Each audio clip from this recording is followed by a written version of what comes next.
Aloha, what's up, Penn Nation? You're now tuned in to yet another edition of BJPenn.com Radio, the fighter's voice. As always, I'm your host, Jay Kinch, and we have a stacked show lined up for you guys this evening. This is episode 79. Got a lot of great guests, a lot to get to, and again, an awesome show for you guys. But before we talk about tonight's lineup, I tell you guys every single week, you know what's up. Your home for MMA news is BJPenn.com. We're your premier source for all things mixed martial arts. The team's always hard at work to bring you guys the most reliable information, all the breaking news, tons of exclusive content, and so much more. You guys already know about BJPenn.com Radio. You guys know about all the technique videos we're bringing you on a day-to-day or weekly basis. BJJ with BJ, all that great stuff. We're the largest independently owned and operated MMA news site in existence today. All of you fine folks make that possible, and we got a ton of love for you, Penn Nation. Everything you crave from the sport you love, BJPenn.com, the fighter's voice, we have got you covered.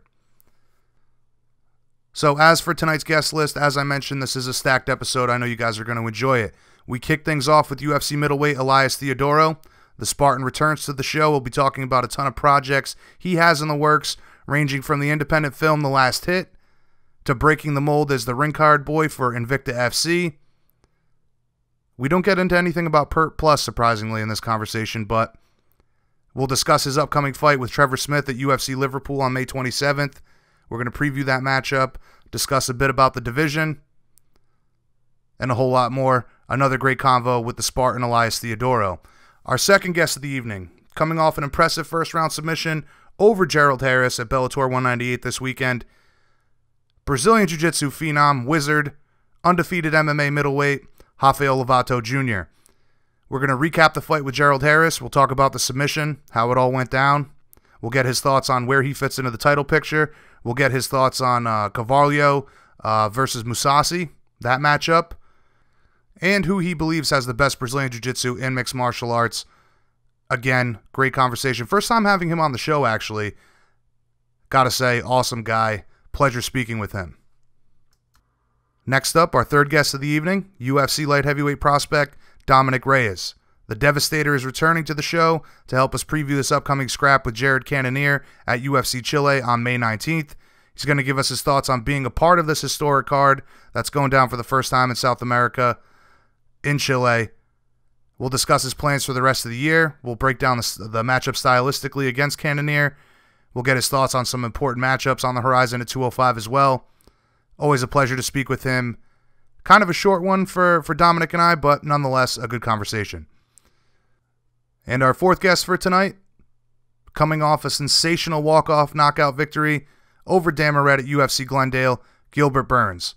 He returns to the show to recap this victory, talk about the back-to-back knockout wins he has going forward, the momentum he is building at lightweight. We're going to talk a bit about the weight cut, the problems he had with the weight cut going into this fight, having some fights rescheduled, trying to find new opponents going forward. He's been calling everybody out, clearly very hungry. A lot to discuss with him. Another great conversation with Gilbert Burns. And our fifth guest of the evening, returning to the show yet again, good friend of BJPenn.com Radio, the number 2 ranked light heavyweight in the UFC, Volkan Oezdemir. Now, it was announced that Volkan would be facing Maurício Rua in Chile later this month, but that date was quickly changed to July 22nd in Hamburg, Germany. We're going to talk to Volkan about all of the legal issues that led to this fight being moved. We'll talk about the matchup against Maurício Rua, obviously one of the legends of the sport, a great matchup for the fans. We'll also get his thoughts on the current title picture and why he believes he'll be back yet again to challenge for that title in no time at all, quotation marks included. And closing out tonight's episode, returning to the show, the man that so many of you love to hate, the heel of heels in mixed martial arts, Colby Chaos Covington. Colby returns to discuss a ton of topics. We're going to get his take on the run-in with felony Charles Bennett at the Cam Soda Live event. We're going to discuss his second spoiling of a huge movie premiere that he's got a ton of backlash for yet again, including the MMA media. We're going to get his thoughts on some statements made by Joe Rogan about Colby's opinion on John Jones and potentially having to run in to John Jones sometime down the line. You're also going to hear plenty from Colby on his upcoming showdown against Rafael dos Anjos, for the interim title at UFC 225. We'll talk about Tyron Woodley, Khabib Nurmagomedov, and a whole lot more. You guys know what's up with Colby. He always brings the heat. So there you have it. That's tonight's guest list. As I said, another stacked episode of BJPenn.com Radio, The Fighter's Voice, episode 79. Let's waste no time. We'll jump right into it. Kicking things off tonight, we are joined by the Spartan himself, Elias Theodorou. All right, Penn Nation, please welcome back to the show, the main event, trademark included, the Spartan himself, Elias Theodorou. What's up, Elias? How is life up north today? Busy, but busy's good. I'm actually in the process of jumping on a plane to head to Kansas City, which I'll be making my stop for, I guess, my second endeavor as Invicta's ring boy.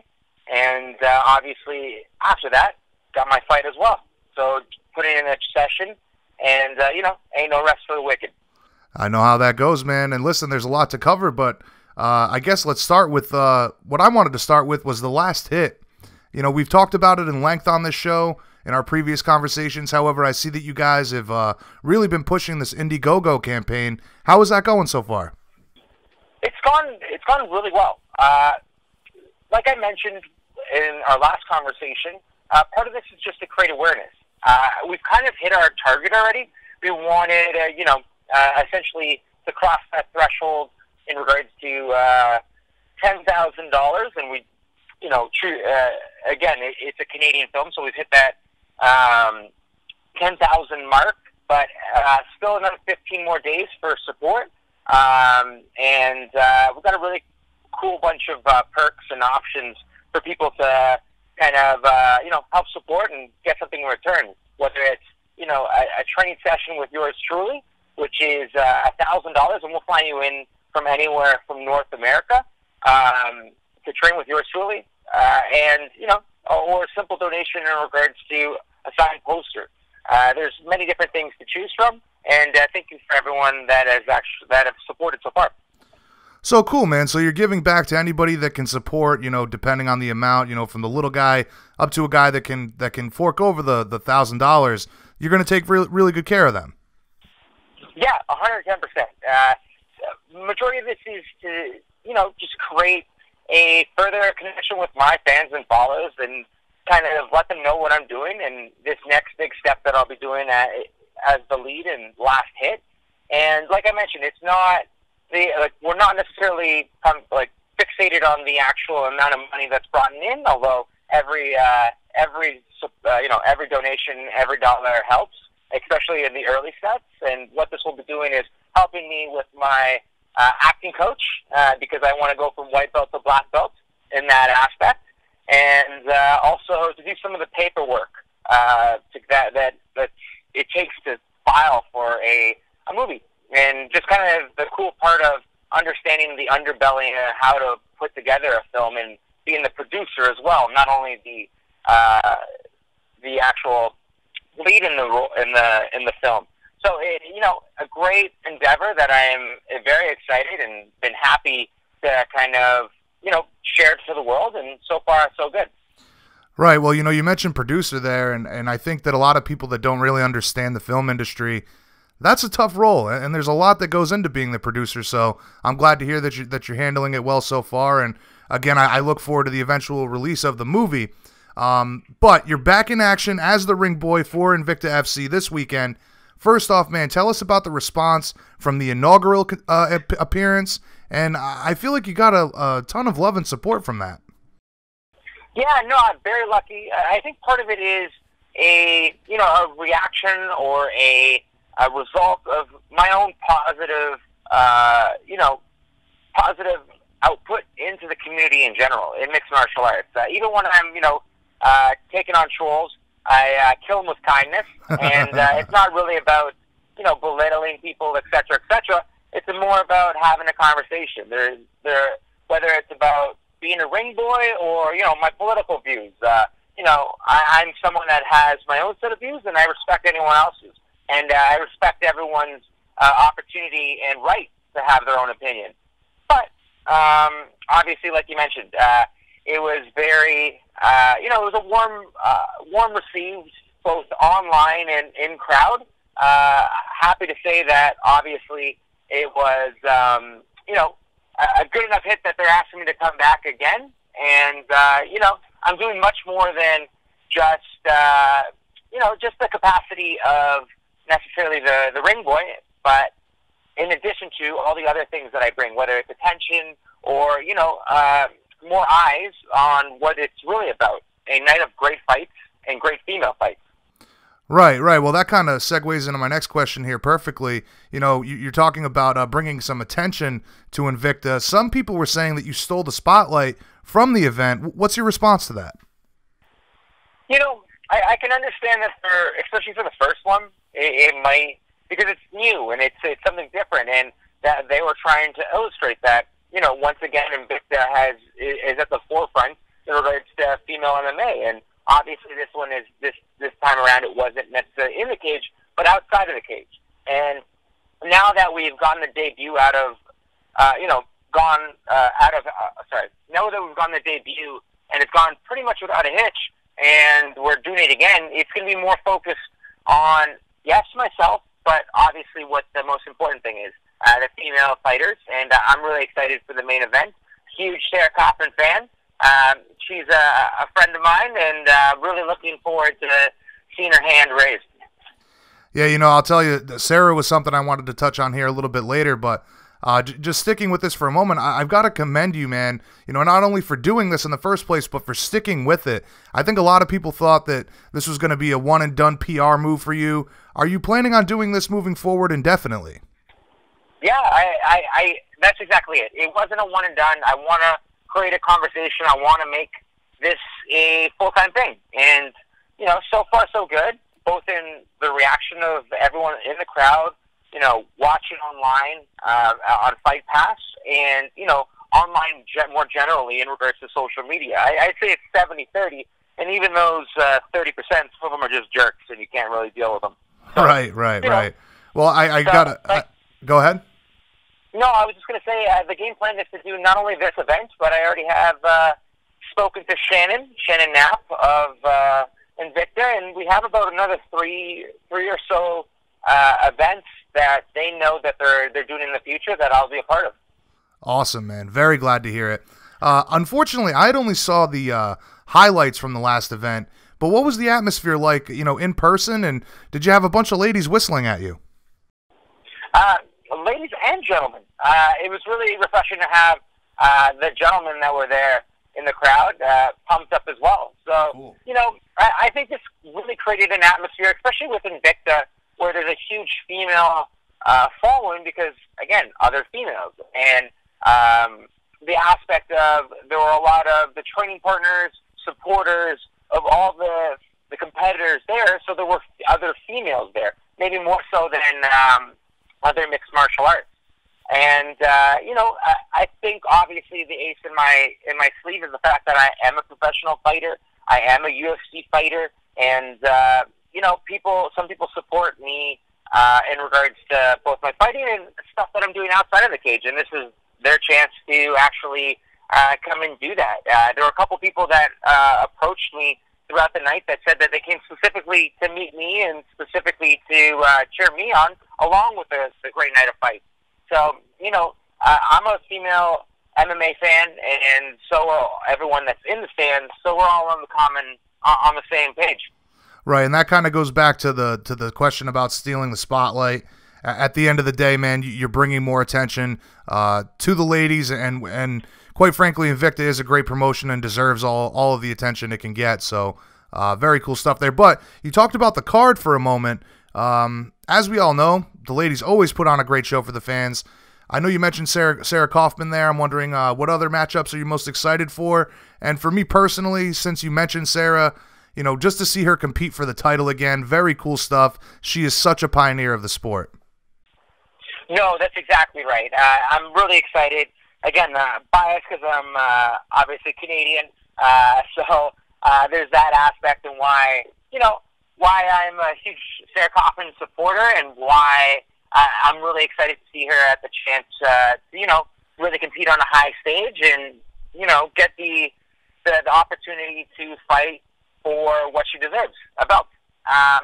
Another one that's kind of interesting is Paul Gonzalez. I'm really excited to see her quick turnaround. I was there at her last fight. It was a great fight. So excited to see what she can do now on a winning streak. And there are many other fights from top to bottom. It's going to be a great night of fights at Invicta 29. Yeah, I'm certainly looking forward to it. And like you said, you mentioned Pearl Gonzalez there. I know that, you know, kind of taking some of that notoriety she got from the UFC, bringing that back into Invicta. Very cool stuff. But, you know, considering all these projects you've got going on currently, you're ready to make your own return later this month at UFC Liverpool against Trevor Smith. How was your camping going? Camp's been great. You know, one of the funny things is having to be, quote-unquote, ring boy ready has probably been the best thing ever for me. I'm in shape. It's one less thing to worry about. And, you know, after this fight, I look to have another ring boy event. So I'm already kind of mapping out my rest, my recovery, etc. So, you know, training every single day, twice a day. I have, you know, whether it's my coaches, Faraz and Hobby, or Kruash, they're getting me ready both, you know, on the mental prep and the game plan, but also my training partners. There are a lot of other fighters that are getting ready from the TriStar team that are getting ready for their own Liverpool fight. So you have Eric Spicely, who's a 185er. You have Nordine Taleb, who's a 185er, but man's built like a brick shithouse. He's gorgeous as hell. That's neither here nor there. But point being, and there's also Andrew Sanchez that beat my opponent, Trevor Smith, not too long ago. So I have another inside ace up my sleeve in some regards for this fight. And, you know, Trevor Smith's a tough dude, but it's kind of obvious what he wants to do. He wants to, you know, throw some punches and try and take me down. And I'm going to show him that no means no, and I'm going to impose my will on him. I think there's a huge opportunity to kind of create a highlight reel on him. I think he absorbs a lot of damage, especially in the way my style kind of syncs up with his. And I think there's, like I mentioned, there's an opportunity to really push in my will and get the finish, and that's what I'm going to do. Now, he's been out of competition for almost a year to the day come fight night. And you're a pretty active guy, and as you mentioned, you're training a little bit above and beyond, going that extra mile to stay in good shape for the ring card boy thing. But I'm sure you expect to push the pace as you always do and kind of wear him out early in this fight. No, not necessarily early, but just eventually. You know, I love being in there for 15 minutes because unlike most people, including my opponent, Trevor Smith, who has a wrestling background, who's had many, many matches. For me, what I'm trying to do is get as much game time experience as possible because I don't have that amateur career someone like my opponent has or someone like my previous opponent that Dan Kelly has. But with that being said, really excited to take him in the deep water, second and third, and go for the finish. I really think I can impose my will. You know, he's in shape in his own right. He's tough, but I think there's a there's kind of like a parallel in regards to the philosopher Eckhart Tolle, where it's like the idea of pain body. I think in many ways he kind of allows the pain to accumulate, and he kind of, you know, his fighter IQ kind of goes out the window the longer the fight goes. So that's where I really want to just take him. And you know, whether you win or lose, you always kind of go back to the drawing board. And one of the things that I've kind of done in this training camp is just been meaner. I think my style and my ability to just rack up the points and rack up strikes has allowed me to kind of, you know, how do I put this? It has allowed me to get far enough ahead that I don't feel a threat from my opponent. And I've kind of corrected myself in that aspect because, you know, my last fight I outstruck my opponent 130 to 20, and now I really want to put some more oomph in it and go for the kill much more. And you know, that those are just growing pains in regards to being a mixed martial artist, especially someone that doesn't have the amateur career that all my opponents do. Right. Well, what you're talking about there is pretty interesting. You know, obviously you don't strike anybody in the MMA community as a mean guy, so hearing that you're trying to be meaner in the gym, it sounds to me like you want to fight with maybe not more of a sense of urgency, but just really put the stamp on it at the end of the day. Yeah, a lot more mean intentions with everything that I throw. And, I think that's what I kind of did in my early career, because I didn't really necessarily have the technique or understanding. I just enforced my will. And I think now there might be an aspect of me almost being too cognitive, and rather than that's somewhat of an it factor in regards to just go and pull the trigger, and the variables kind of just play it out if you've done everything right. Right. So, again, it's growing pains as someone that's only been in mixed martial arts in any capacity since he's 21, and I'm still 29. So, again, I've only had 2 defeats, and they were close in those regards, and those 2 individuals that I lost to were great fighters, and that have allowed me to grow. And now, coming off of my most recent win, I once again have learned from it, and really excited to show everyone what I've done. Well, speaking of which, showing all the fans what you've done, I know that the UK fans are really excited for the UFC to finally make its way into Liverpool. You must be very stoked as well to be on this card. Yeah, I've now been attached to, in some capacity, I think 3 of the time-breaking or sold-out breaking record for the UFC. I think it was once in Ottawa, now Liverpool, and there's another one, I think Halifax or something like that, where it's sold out in 20 minutes or 30 minutes before that. So really excited to be a part of a sold-out crowd, and more excited that I'm not fighting a hometown guy. Right. Well, I couldn't think of a better guy to help break into a new market. You are certainly an incredible ambassador of the sport, but I'm wondering, in the main event, no trademark included there, who are you picking in the main event between Thompson and Darren Till? I think there's a lot of unknowns. One would have to go with Thompson in regards to he's just been against top competitors. He's been on the spotlight before. He's had this pressure before. He's also most likely has a longer amateur career as well. So you'd have to go with Thompson on that aspect. But Till does have a lot of momentum, a lot of confidence, and a lot of ability to kind of do him. So I'm really excited where I'm kind of situated in regards to the card to do what I got to do and smash Trevor Smith, and then watch the main event myself. Again, my money would probably be on Thompson, but you never know.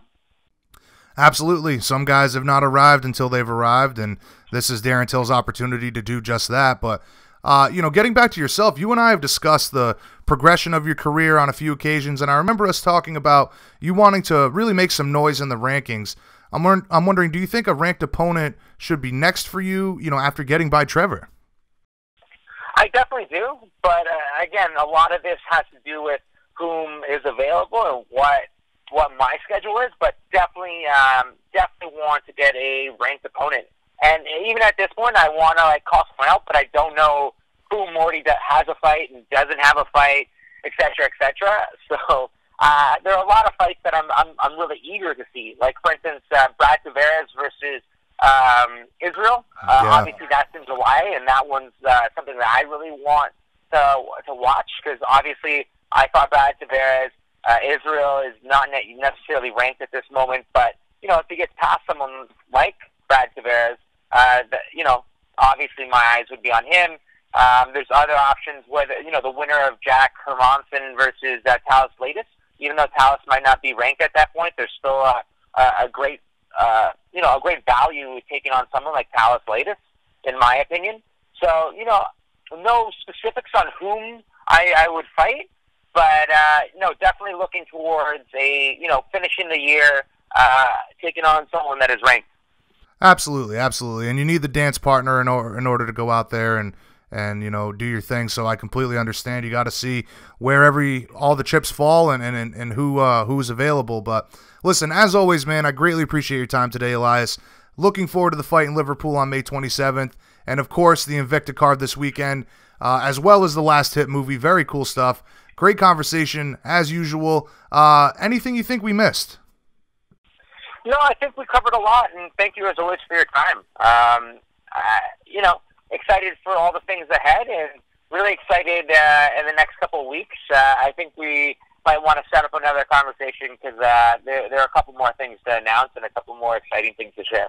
Well, the floor is yours. Anytime you'd like to come back on, just have Tim get a hold of me, or you do the same. But listen, in conclusion, I guess give us your prediction for the fight if you have one, why everybody needs to tune in, and of course, feel free to close it out with any plugs or sponsors that you'd like to shout out. Yeah, I'm looking, like I said, for a second or third finish. I think there's an opportunity to, really impose my will, whether it's a clinch, whether it's, dirty boxing, and I think there's opportunity to mix my style and break my opponent. The nice Canadian has mean intentions, May 27th, and I'm looking forward to having my 18th professional fight and, more importantly, my 16th professional win just before my 30th birthday. Awesome. Well, again, certainly looking forward to it, and if we don't catch up before then, happy birthday to you, my man, and again, please feel free to plug anything or thank any sponsors. Tell everybody where they can go on Indiegogo to contribute to the Last Hit. Yeah, so Indiegogo / Last Hit the movie, a film where I play an MMA fighter to stretch, but I get injured and I reinvent myself as a competitive video gamer. It's a comedy, and really excited to have many different fight legends going to be a part of it. We're in the process of a lot of the mundane stuff in regards to the technicalities. But we have a script, and we have a great director, and we have yours truly. So really excited to keep everyone up to date. And you can follow me on @Elias Theodorou to kind of get the latest on, what's kind of going on in yours truly's day. Thank you, everyone, for your support and your time. Cool. Again, greatly appreciate it. We'll catch up again soon. Whenever you feel like coming back on, man, seriously, just reach out. We'll get you back on the show anytime. Sounds like a plan, brother. All right, man. You have a good day and have a safe flight. Thank you so much. All right, bud. Later. I got to tell you guys, it's very impressive to me to think that on top of competing against some of the best in the world in the UFC, finding the time to train at such a high level, Elias also finds the time to be involved in all these projects he has going on. Very cool stuff about the Last Hit movie. I suggest you guys go to the Indiegogo page, make a donation, get involved, and of course tune into Invicta FC this weekend and see him back in action as the ring card boy, trademark included. But let's keep it moving, guys. Second guest of the evening, coming off an impressive first-round submission victory over a very tough guy in Gerald Harris, Rafael Lovato Jr. Undefeated as a middleweight in MMA, tons of accolades in Brazilian Jiu-Jitsu. This was the first time having him on the show. Very cool conversation. It was a pleasure to speak with him. I hope you guys enjoy it as well. This is BJPenn.com Radio, the fighter's voice. Coming up next, Rafael Lovato Jr. Penn Nation, please welcome to the show one of the biggest winners from Bellator 198 over the weekend, a BJJ legend who has been taking the MMA world by storm, Rafael Lovato Jr. What's going on, Rafael? How is Chicago treating you, man? Oh, man, it's been amazing. Had an incredible trip, and I'm still here enjoying the city and all of its sugary and fatty food. Now, I know you had mentioned that you'd be teaching in Chicago and enjoying the city, but I've got to ask, man, is that place really as crazy as the media makes it seem? Well, I've just been in the city pretty much. While we were staying right next to the airport for Bellator, so I haven't been in any of the rough areas. Right. Yet, so it's hard for me to say. Right. Well, I'm just saying, like, the media makes it seem like the entire city of Chicago is a war zone. So. No, I don't think so. It's a nice place to me. Good. One thing is for certain, though, man. You picked the perfect entrance music for your fight. I honestly hadn't heard that song in many years, man. What a throwback. Yeah, leading up to the fight, I was thinking, man, I'd really like to come out to, a Chicago rapper, because I'm a big hip hop head, and so I wanted to come out to something to represent Chicago and show Chicago some love. And Twista is by far my favorite Chicago rapper, and that album is like one of my all-time favorites. I listen to that so much, that whole album. And so it is pretty funny because I wasn't sure how that was going to go over because that song is a little hardcore, and yeah. I didn't know if people really would know that much about Twista because he's not that famous compared to like Common or Kanye or Lupe Fiasco or something like that. Right. But so far, many people have told me how much they love that I came out with that song. So. Yeah, very cool stuff. And honestly, for me, it took me a minute. I'm like, where do I know this song? And then all of a sudden I heard him. I was like, wow, doesn't get much better than that. But talk to us about the win, though. I mean, obviously, great entrance led to a great performance. Dominant showing over a really tough guy. How happy were you with the submission over a guy like Gerald Harris? Man, I was really happy. Of course, anytime you can get the victory and come out unscathed, no injuries, no bruises, nothing, you're always a little extra happy. You know what I mean? Right. But it was weird because you train for 2 months and you're like prepared for war, and I had all these things that I've been training that I was excited to show inside the cage, and then I didn't really have to do any of it. The flying knee was definitely something that I did train and wanted to use against him, and that led to me losing my balance, and then next thing you know, he was in my guard, and so obviously I didn't expect to win off my back, but because he engaged and gave me the opportunity, I wanted to take advantage. I was definitely careful down there to not give him an opportunity to slam me. So I tried to control his posture really good, and I knew that doing a triangle probably wouldn't be the ideal way to catch him. Just because he was so strong and it gives him a little more chance to slam.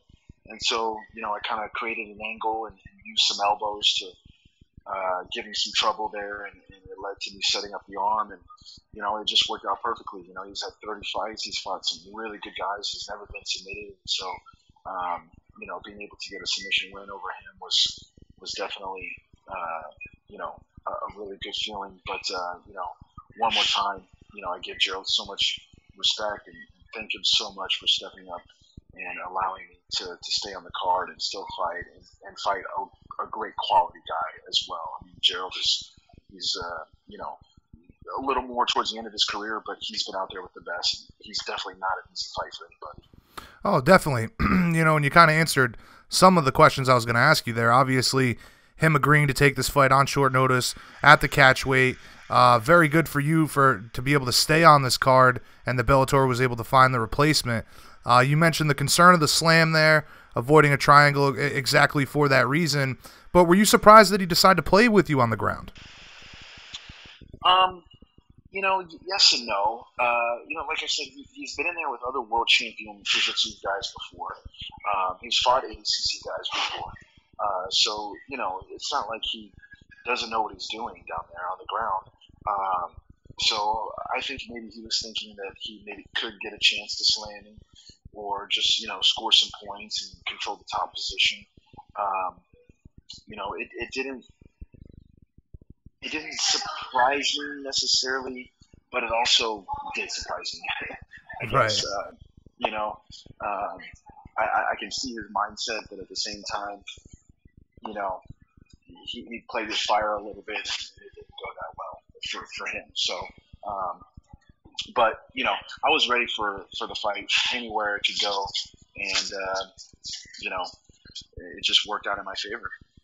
Right, and you talked about it earlier, one of those things where you wanted to showcase everything you'd been working on, but at the same time, nothing's better than a first-round finish and, submission, something that is totally your wheelhouse.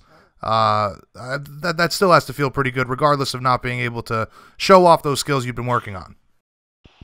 Oh yeah, 100%. Because for me, you know, I'm a martial artist, but obviously my whole life has been dedicated to jiu-jitsu, and so being able to show my primary passion on that level, and I'm also happy with the fact that it was a pretty submission. It was Yeah.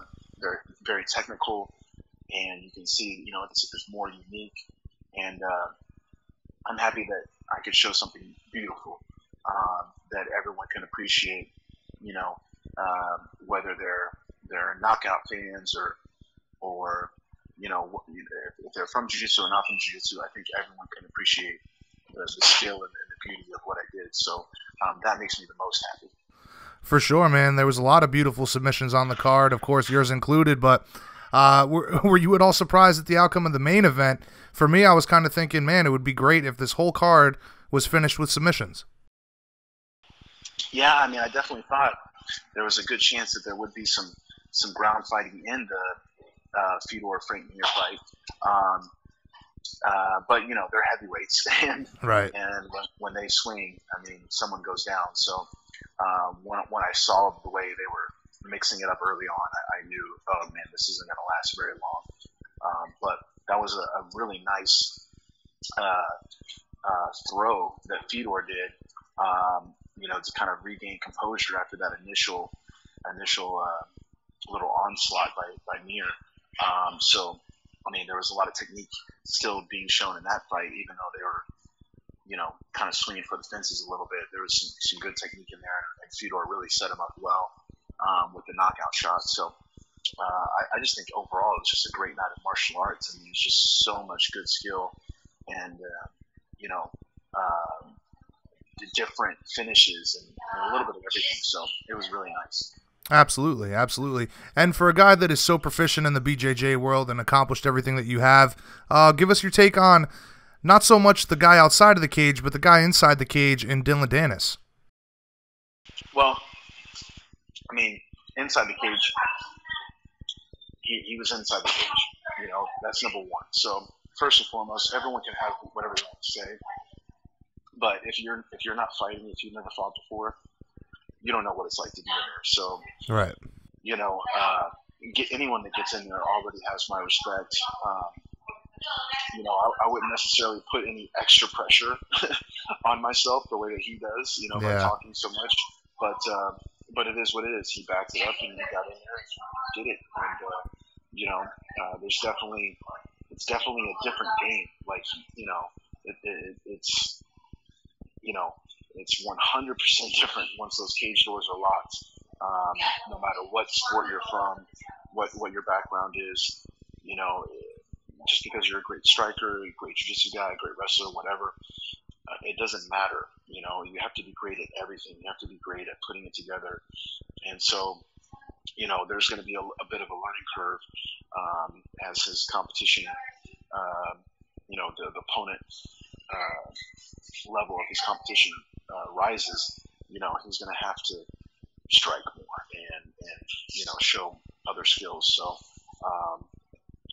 it was a good debut, but definitely a lot of room to grow and take it one step at a time. That's what I would suggest. Take it little by little. Of course, and you're a guy who speaks from experience, so hopefully he listens to that.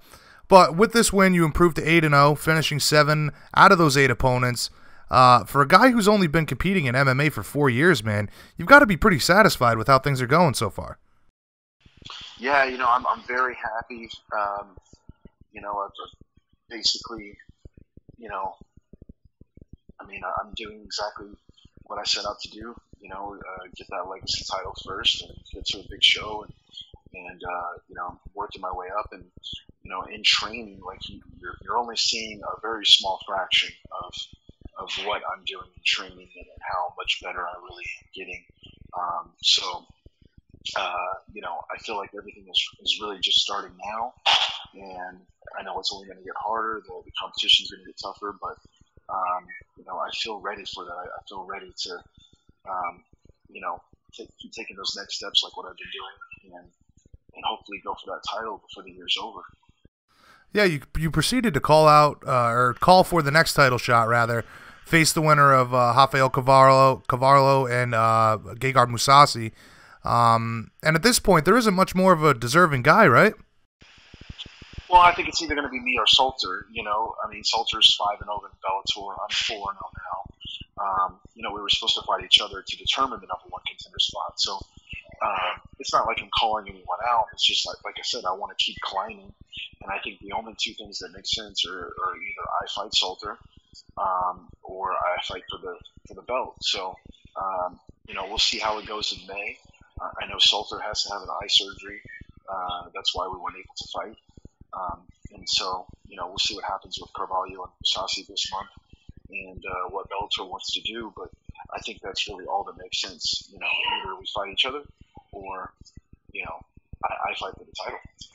So regardless, and then we fight after that, But I think it's only a matter of time until I fight, Salter. We end up fighting for sure. Okay, so regardless of timetable or anything like that for you at this point, it only Salter or the title shot. But regardless if you have to wait for Salter, you're down to do that as well. Yes, 100%. Now I know you said that you felt Rafael would be able to beat Gegard. Obviously, you're a guy who speaks from experience when it comes to grappling and even in MMA as well. But what are you seeing that makes you so, maybe not confident, but want to lean towards Rafael instead of Gegard? Maybe just the trajectory that they're on right now, and just knowing how good Carvalho's stand-up is. I think he's a little more dangerous. Mousassi might have more overall skills, but I think Carvalho has a bigger advantage in one skill, and that's the stand-up game. So that's what I think. But I mean, it wouldn't surprise me if Mousassi wins. They're very closely matched. Both really great martial artists. I'm just kind of feeling like it's Carvalho's time. Okay, fair enough. Now, given the choice, which guy would you prefer to fight for the belt? Man, it really doesn't matter to me. I'm not big on calling people out or just saying anybody, I really want to fight that guy or this guy. Right. I want to do whatever it takes to get the belt. So it doesn't really matter to me. Fighting Mousassi would definitely be kind of like a special thing for me because I've been watching him for so long. He's been, arguably top 10 middleweight for a decade, so that would be a really cool thing to step in the cage with him. But, for me, it's not about the person. For me, it's just a challenge and solidifying myself as, a world champion. Yeah, no, I totally understand. I was just wondering, maybe regards to matchup, which guy you would prefer as far as testing yourself goes. But, I mean, fair enough of an answer. I think that you're absolutely correct. And Gegard has been, like you said, a top-ranked guy for such a long time and fought all over the world. He would be a great matchup for you. But either way, obviously the title is the goal. I'm wondering, has Bellator spoke with you about what's next and what kind of a timetable are you looking at to maybe have something announced or a contract signed? No, we haven't talked yet. I think a lot of what's going to happen next with me is going to depend on how their fight goes.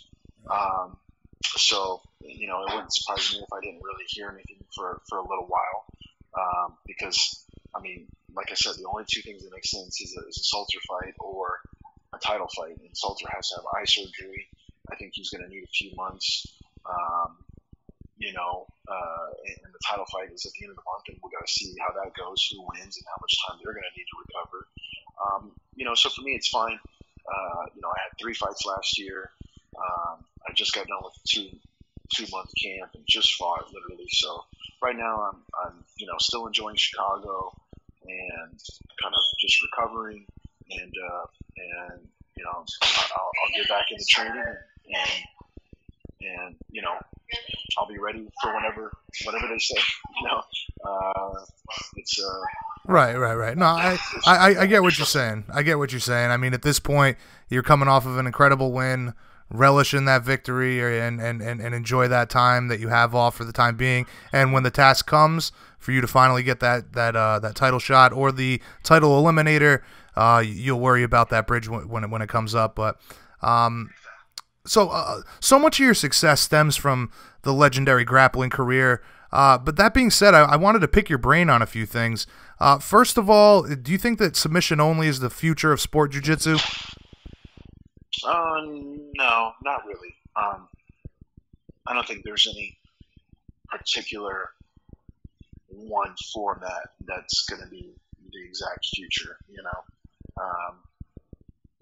And it depends on what you're like talking about specifically as far as the sport. Do you mean on a professional level, or just the sport itself for everybody? For kids, for the recreational competitors, True. And basically, I mean, there's always going to be people that prefer one or the other, as far as points, no points, time limit, no time limit, submission only, like all that stuff. I think each one of them gives the competitor, the practitioner, different elements to help them, learn more about their game and their jiu-jitsu and what jiu-jitsu is all about, and so I'm always a fan of competing in all different types of formats. I mean, you see in my career, I've competed in every jiu-jitsu competition that there has ever been, pretty much in every different rule format, and now MMA. Like I think you got to do it all as much as you can. So, but I'm happy to see that on the professional level that there's so many different events popping up now that are treating athletes well, and they each have their own format, and they're all having their own bit of success inside of it. And at the end of the day, what's exciting for the fans is really going to come down to the people involved. I don't think there's any perfect rule format that's always going to make the matches exciting. At the end of the day, if someone really wants to stall or figure out a way to use the rules to their advantage, they're going to. But if you got two guys in there that really want to go after each other, it doesn't matter what rule format they're in. It's always going to be exciting. So for the most part, it basically just comes down to the people involved, and the rules are really just sort of, just a variable. They don't make or break the matches. I think I get what you're saying here. I mean, you would say that there's room for everybody, regardless of rule set or format, anything like that. And I agree with you 100% in saying that the more opportunity for professional BJJ practitioners, the better for everyone. So, yeah, for sure. Very cool to see all these things popping up. And one more off-topic question about grappling. In your opinion, who has the best BJJ and mixed martial arts, and why are you not a guy that's in that conversation? Well, I mean, there's different ways to judge or view who has the best jiu-jitsu and mixed martial arts, I guess. I mean, there are people that have great jiu-jitsu that don't even necessarily come from a jiu-jitsu background. You take someone like Beeb, who's more of a sambo guy, and he's not necessarily finishing everybody with a variety of submissions, but he is doing a lot of damage, and he's playing the game of hitting and not getting hit, which is, I feel like, sort of the essence of the jiu-jitsu mindset. You take someone down, you put them in your world where you can control them, and you can hit them, and they can't hit you. And he's, an expert at that. So, but he's not finishing people, so, I mean, he does, but not like at a super high rate, and yeah. His submissions are fairly simple. But, he was someone that I would say has great jiu-jitsu, for MMA. But then you got guys like Damian Maya who are super purist as far as jiu-jitsu goes. He's okay with pulling guard, using his guard, and he has an extremely high submission rate. So there's a lot of people out there. I mean, I think there's so much great jiu-jitsu in MMA these days. Mighty Mouse doing that suplex to armbar. I mean, how incredible was that? Right. I think there's a lot of good jiu-jitsu out there. So it's hard to say, who's the best necessarily, but I definitely feel like I've earned my spot at being in that conversation. I haven't had that many fights yet, but whenever I do get it to the ground, I generally am able to finish every time, and usually it doesn't take that long. So I'll just keep fighting better competition and keep showing all my skills. It's not even that big of a deal to me to be the number one jiu-jitsu guy in MMA. Like, of course, if I can take him down and finish him, I will. But it doesn't mean I also don't want to show all my skills. I just want to be a great martial artist. If I can kick someone in the head, knock him out, or knee him, or punch him, or elbow, whatever, whatever allows me to win in the most efficient way possible. I want to be complete. The more they're afraid of my stand-up, the more it's going to open up my ground, and vice versa. So that's what I'm really trying to embody is just being as dangerous as possible, and hit and not get hit. That's what I think it's all about. Well, I'll tell you what, that's a candid and honest answer, man. First of all, just saying, Khabib, putting him in that category of BJJ, maybe not so much for submissions like you're talking about, but control. Very interesting stuff, and I certainly think that you should be in that conversation. Personally, your record speaks for itself. So hopefully moving forward, you'll get that kind of recognition that you are very much so deserving of in mixed martial arts. But looking forward now, the belt is the immediate goal. What are your long-term goals in mixed martial arts? I want to get the belt, keep the belt, and basically just, everyone knows I'm a little older. People talk about that, and I don't have like a 10-year, another 10 years of mixed martial arts. I'm soon to be 35, not 25. So, right now I just want to focus on getting the belt and defending it, and being the Bellator champion and stay there as long as I can. And whenever I feel like, all right, I've done my thing, and not just jiu-jitsu but mixed martial arts, I've made my mark.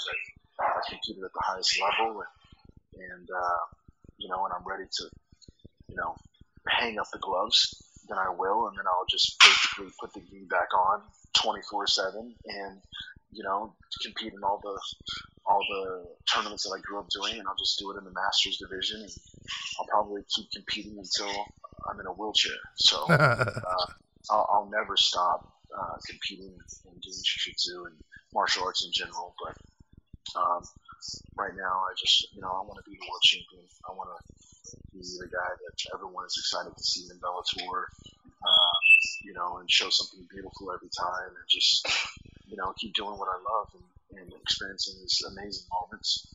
And when I feel like my body's had enough, or I'm not motivated anymore, then I'll go to the next stage. But I don't know how long that's going to be. Right now, I feel like I'm in my prime, physically, technically,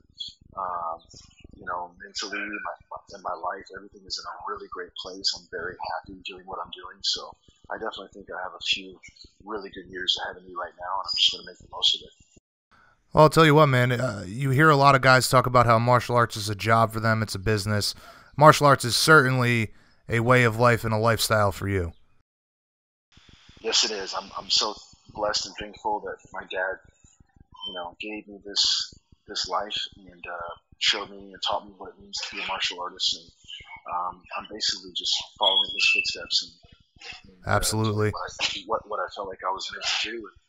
And you know, I couldn't ask for a better life. So I'm loving every minute of it. Well, listen, Rafael, you've been more than generous with your time. I know we went over a little bit here. I greatly, greatly appreciate it. It's been a great conversation. First time having you on the show. It's been a pleasure. I hope to have you on again soon. But in conclusion, man, tell all the fans out there what they can expect in your next fight. Will you be the champion before the end of the year? And how can everybody get in touch with you? And feel free to get any shout-outs that you'd like to, or sponsor plugs.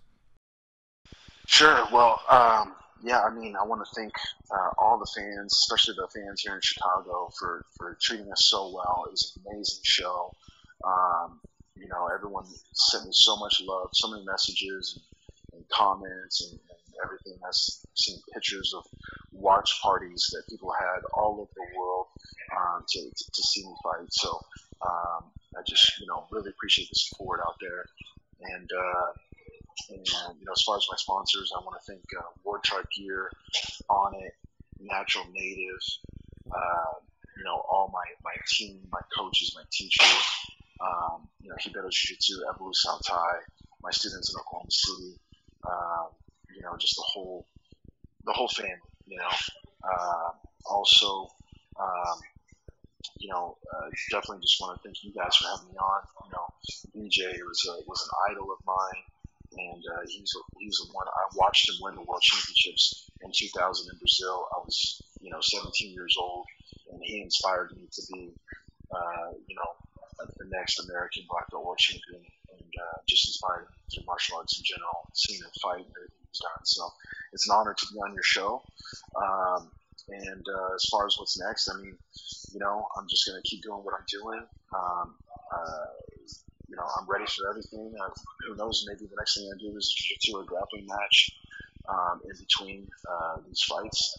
But, you know, my focus right now is just getting my Bellator belt. And all anyone can expect from me is just that I'm going to, you know, work as hard as I possibly can and give my all to achieve my goals. And that's it. You know, I don't know what's going to happen for sure, but I know that I believe on my path. And I'm all in. That's it. I'm going for it. Well, listen, I'll tell you, man, an absolute pleasure and honor to speak with you too, man. I know that BJ affects a lot of lives, touches a lot of lives in this sport and in Brazilian Jiu-Jitsu, and very lovable guy. And it's always an honor for me to be able to speak to guys like yourself and many others under this umbrella of his name.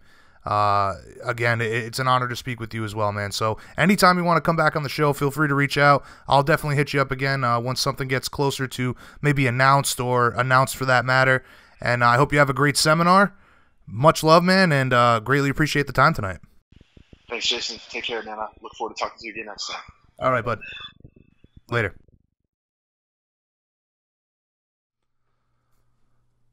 All right, I hope you guys enjoyed the conversation with Rafael.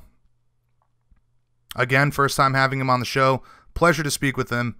Very cool guy. All that he's been able to accomplish in Brazilian Jiu-Jitsu and seeing what he's accomplishing now in mixed martial arts, he's going to go down as one of the all-time greats, in my opinion, if he can keep this up. 34 years of age, as you heard him talk about there. I think that he still has a ton left to do, a lot more to accomplish. And if you're like me, you certainly enjoy watching him compete. So, again, pleasure to speak with Rafael. But now we move forward, we march on. BJPenn.com, Radio the Fighter's Voice. Our third guest of the evening, UFC light heavyweight prospect, Dominic Reyes. All right, Penn Nation, please welcome back to the show, undefeated light heavyweight prospect, and a guy who I really enjoyed speaking with the last time we had him on BJPenn.com Radio, the Devastator, Dominic Reyes. What's up, Dom? How was life over at Cobra Kai today, man? Hey, Jason, how's it going, man? Life is great, man. I got a fight booked and coming up in a couple weeks, and I can't wait to show out again for the world. For sure, for sure. Much to discuss in that regard, but of course, first off, I got to ask you, how is Joe Daddy doing? Oh, Joe Daddy's doing great, man. Happy, healthy. It's all good. Very good. Glad to hear it. So let's waste no time. Last time we spoke, you were hoping to have a fight booked as soon as possible. The news broke that you'd be fighting Jared Cannonier May 19th at UFC Chile. How excited are you for this matchup, and how has training camp been so far? Oh, I'm super excited for the matchup. I feel like it's gonna be maybe possibly one for the books, man. It could be a fight of the night, maybe fight of the year. If not, maybe knockout of the night or submission of the night. So it's gonna be a fun fight. I'm excited for the challenge. He's super tough. He's a veteran, you know, and yeah, I think training camp's gone really well. It's been about 7 weeks, and everything's lining up just the way it's supposed to. I feel good. My body's right where it needs to be. My timing and my reactions are right on point, so I'm excited about it. Good, man, good. Now, if I'm not mistaken, I believe that you had told me the last time we had you on that you had just started doing strength and conditioning. Is that correct? Yeah. Okay, so without having done any of that in the past and looking as good as you did, tell us, man, how beneficial has it been, and are you seeing that translate into your sparring and your training? Yeah, it's been extremely beneficial. I'm kind of leaning out, but getting a lot stronger. So it's the best of both worlds there. I've noticed it a lot in my sparring and my body control and everything. I'm way more balanced, and when I throw strikes, it's pretty effortless. So I'm noticing, and I like it. I feel the power. Hercules over here. All right, cool, man. So listen, I know you talked about Cannonier there a bit, you know, saying he's a tough guy, but how do you think you guys match up stylistically? I feel like we have similar styles. We like to stand and trade. He really loves to stand and trade. You know, that's kind of his MO. That's what he does. And he's made a name for himself in that regard. So I think it's going to be a nice challenge to go up against him. I feel like I'm better on the ground. I feel like I'm a more well-rounded martial artist, but you know, he's evolving at the lab, and as am I. So we'll see how it goes. Now, he's fought some of the top guys in the division, as you said. He's built a bit of a name for himself. Do you think this is a good fight as a measuring stick for where you stack up in the division? Oh, absolutely. I feel like it's perfect at this time of my career. It's right, hits the nail right on the head for what I need next in my career, and it's, you know, someone like Gerald who is accomplished and he's tough, and he's no slouch by any means. So I think it's perfect, and I'm excited. Yeah. Also, last time we spoke, you had talked about, you know, wisely deciding to move up at the right pace, not rush into fighting the elite at 205, you know, having a guy like Joe Daddy in your corner kind of guiding you along, making the right career choices. However, I'm wondering, is a ranked guy the next step for you, assuming you get past Gerald?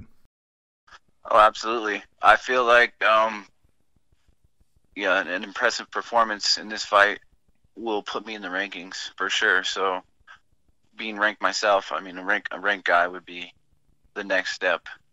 Because Gerald was in the rankings when I took this fight. He was number 15.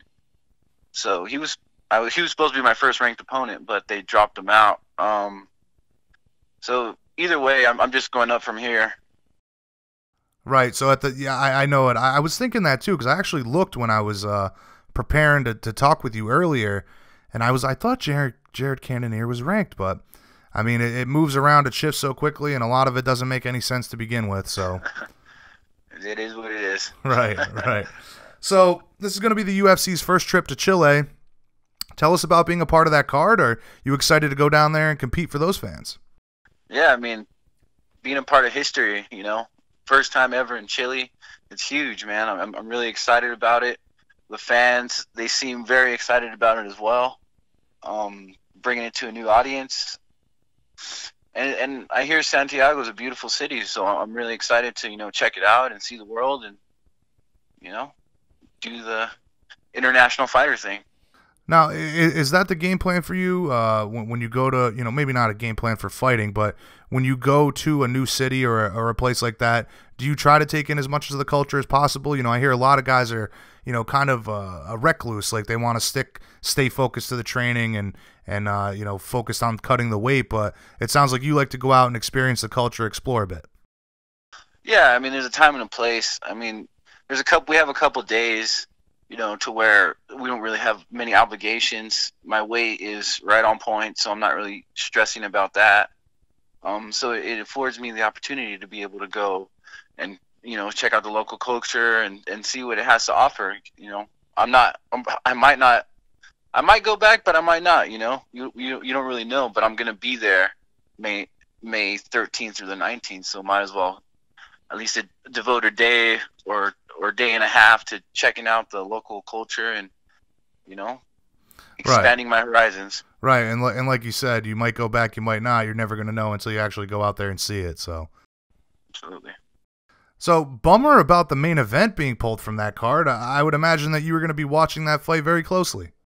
Yeah, that was going to be a heck of a fight, man. I was excited for that.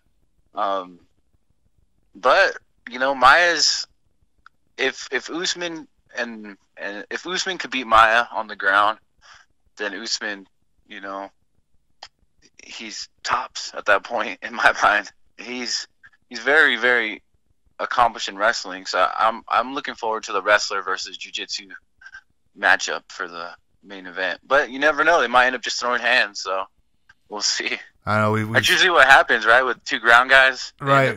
We've seen that happen a lot. It just kind of cancels itself out, and they end up in a fist fight.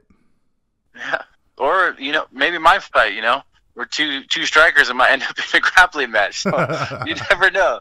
You never know which way it's going to go until you're there. Absolutely, absolutely. It was one of those. I'm wondering though, if one of those guys had pulled out from an injury, would that have been a fight that you would have offered to step in for? At welterweight? No. I'm sorry. If with Shogun and Volkan, if that stayed on the card, you know, if one of those guys had pulled out, would you have put your name in the hat to step in on short notice? I mean, I'm there. Might as well. But no, actually, I'm the matchup I have and what I got going on is outside the realm of anybody else's, you know. And I'm handling my business with what I got in front of me, and I'm going to be there eventually. So either way, I'll be there. All in good time, my friend. All in good time. Yes. Now, talking about the division here, I'm wondering, who do you have in the title shot for DC? Do you think he's going to be able to win against Stipe? I don't know, man. I got Stipe. I think he's just a little bit more diverse. He's a little longer. I think Cormier's wrestling. I'm saying Cannonier. Cormier's wrestling is very, you know, it might be the X factor in this, but I don't know. They're kind of similar the way they fight. So I don't know. We'll see. We'll see if the baddest man on the planet could retain his title. Oh, yeah, right, or if there's a new baddest man on the planet. Exactly. But when you look at the situation for what this does to the title, you know, who do you think should get that title shot when DC comes back to 205? I don't even know. The division's kind of crazy right now. So who do we got at 2? I think Alex, of course, Alex. Yeah, well, that's what everybody would hope for, but it seems like recently, not only has John Jones been going after Alex, but DC and John Jones have kind of teamed up and, you know, shitting on Alex, unfortunately, you know, saying he's not deserving of another shot, but we'll see what happens. I mean, I think if anyone in the world, it's Alex. I mean, he deserves that rematch. You know, he's worked his way back up to it. It's not like it's an immediate rematch. You know, he's earned it. He went out and demolished Glover. You know, I mean, people can say whatever they want. Jones can say whatever he wants. Cormier can say whatever he wants, but Alex deserves it, and we'll see. Yeah, it doesn't get much more dominant than that, man. That's for sure. Those uppercuts were brutal. Yeah, what was it 5 or 6 in a row? That was pretty cool. I know, something out of a video game. Yeah. But listen, X. Right. Hey, speaking of the video game, man, are you in the new game? No, man. Freaking ridiculous. I agree with you. I agree with you. That's like the biggest dream as a kid, to be in a video game, you know, that you don't have to create yourself. Right. And I get in the UFC, get a couple wins, still not in the game. But in time, you know, I guess in time, just like anything else, you got to earn your stripes and get in. But Hey, I want to be in that dang game. Couple more fights, you'll be the most highly sought after downloadable content. That's for damn sure. There we go. So speaking of which, getting back to your own career, assuming you come out of Chile, no injuries, how quickly would you like to turn around and get back in there? I'd like to fight in August at Staples Center, hometown fight. That'd be huge for me. Okay, cool. Staples Center in August. I agree that would be a reasonable amount of time. So considering that, coming back in August, think you get another one in before the end of the year or two more? How many times do you want to compete in 2018? I'd like to compete 3 times, so August and then maybe November or December. Okay, perfect. All right, man, listen, as always, you've been more than generous with your time. Always a pleasure to speak with you as well. I know this one's a little bit shorter for sake of my own time. I got to keep it moving here, but always a pleasure. Hopefully we can have you on again soon.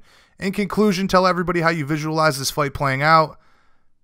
Does Dominic Reyes break into the top 10 before the end of 2018? Yeah, that's the goal. I mean, top 10 before end of 2018, finish the year strong, but I got to take care of Jared first, you know. I'm visualizing just a win, man. Hand raised. That's all I care about. That's all that really matters. So, hand raised, a finish. You know, that's my goal always. But you never know with the guy you're fighting. He might be able to take it all. So we'll see. And yeah, man. Thank you for having me on the show. Everybody, May 19th, check it out. It's gonna be a banger. So you guys aren't gonna want to miss it. We're the biggest guys on the card. We throw the most leather. Team Reyes. Well, definitely, man. I think anybody that hasn't warmed up to you yet and that follows this sport, they will soon. And May 19th is just another opportunity for you to show the world what you're all about and that you belong in the top of the division. Again, pleasure to speak with you, man. We'll have you back on again soon. Kick some ass May 19th. And you have a great day, bro. Thanks, man. Really appreciate it. All right, bro. Have a good day. Later. Like I said in the beginning of the show, I would have enjoyed speaking to Dominic a little bit longer, but I was very pressed for time. I was doing all of these interviews back to back to back. So unfortunately, we didn't get to chat for as much as we could have, but nonetheless, great conversation with Dominic. Certainly looking forward to this fight with Jared Cannonier and him breaking into that top 15, top 10 moving forward in 2018. However, as Dominic looks to move forward, so shall we. Up next, our fourth guest of the evening, coming off a sensational knockout victory at UFC Glendale, the incredibly talented lightweight himself, Gilbert Burns. This is BJPenn.com Radio, the fighter's voice. Up next, guys, Gilbert Burns.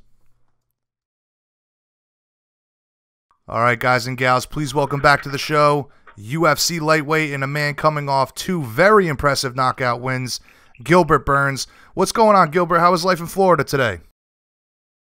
No, doing good, bro. Doing good.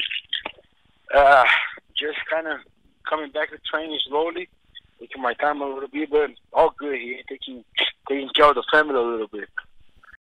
But yeah, right. Summer's coming quick, man. When we were trying to line up this interview, you had mentioned that you were going to Guam. What were you up to over there? So I still doing a lot of things on jiu-jitsu, you know, still teaching, and I got an invitation to fight called Mariana's Open, which is a jiu-jitsu tournament at Guam. So I just met place, and you know they hooked me up with the ticket to the hotel with a nice place. So I just hope I didn't get hurt on the fight. If all was good, I was going with my wife, so I knocked the guy out. So after 3 days, we went to that trip to Guam. I ended up competing.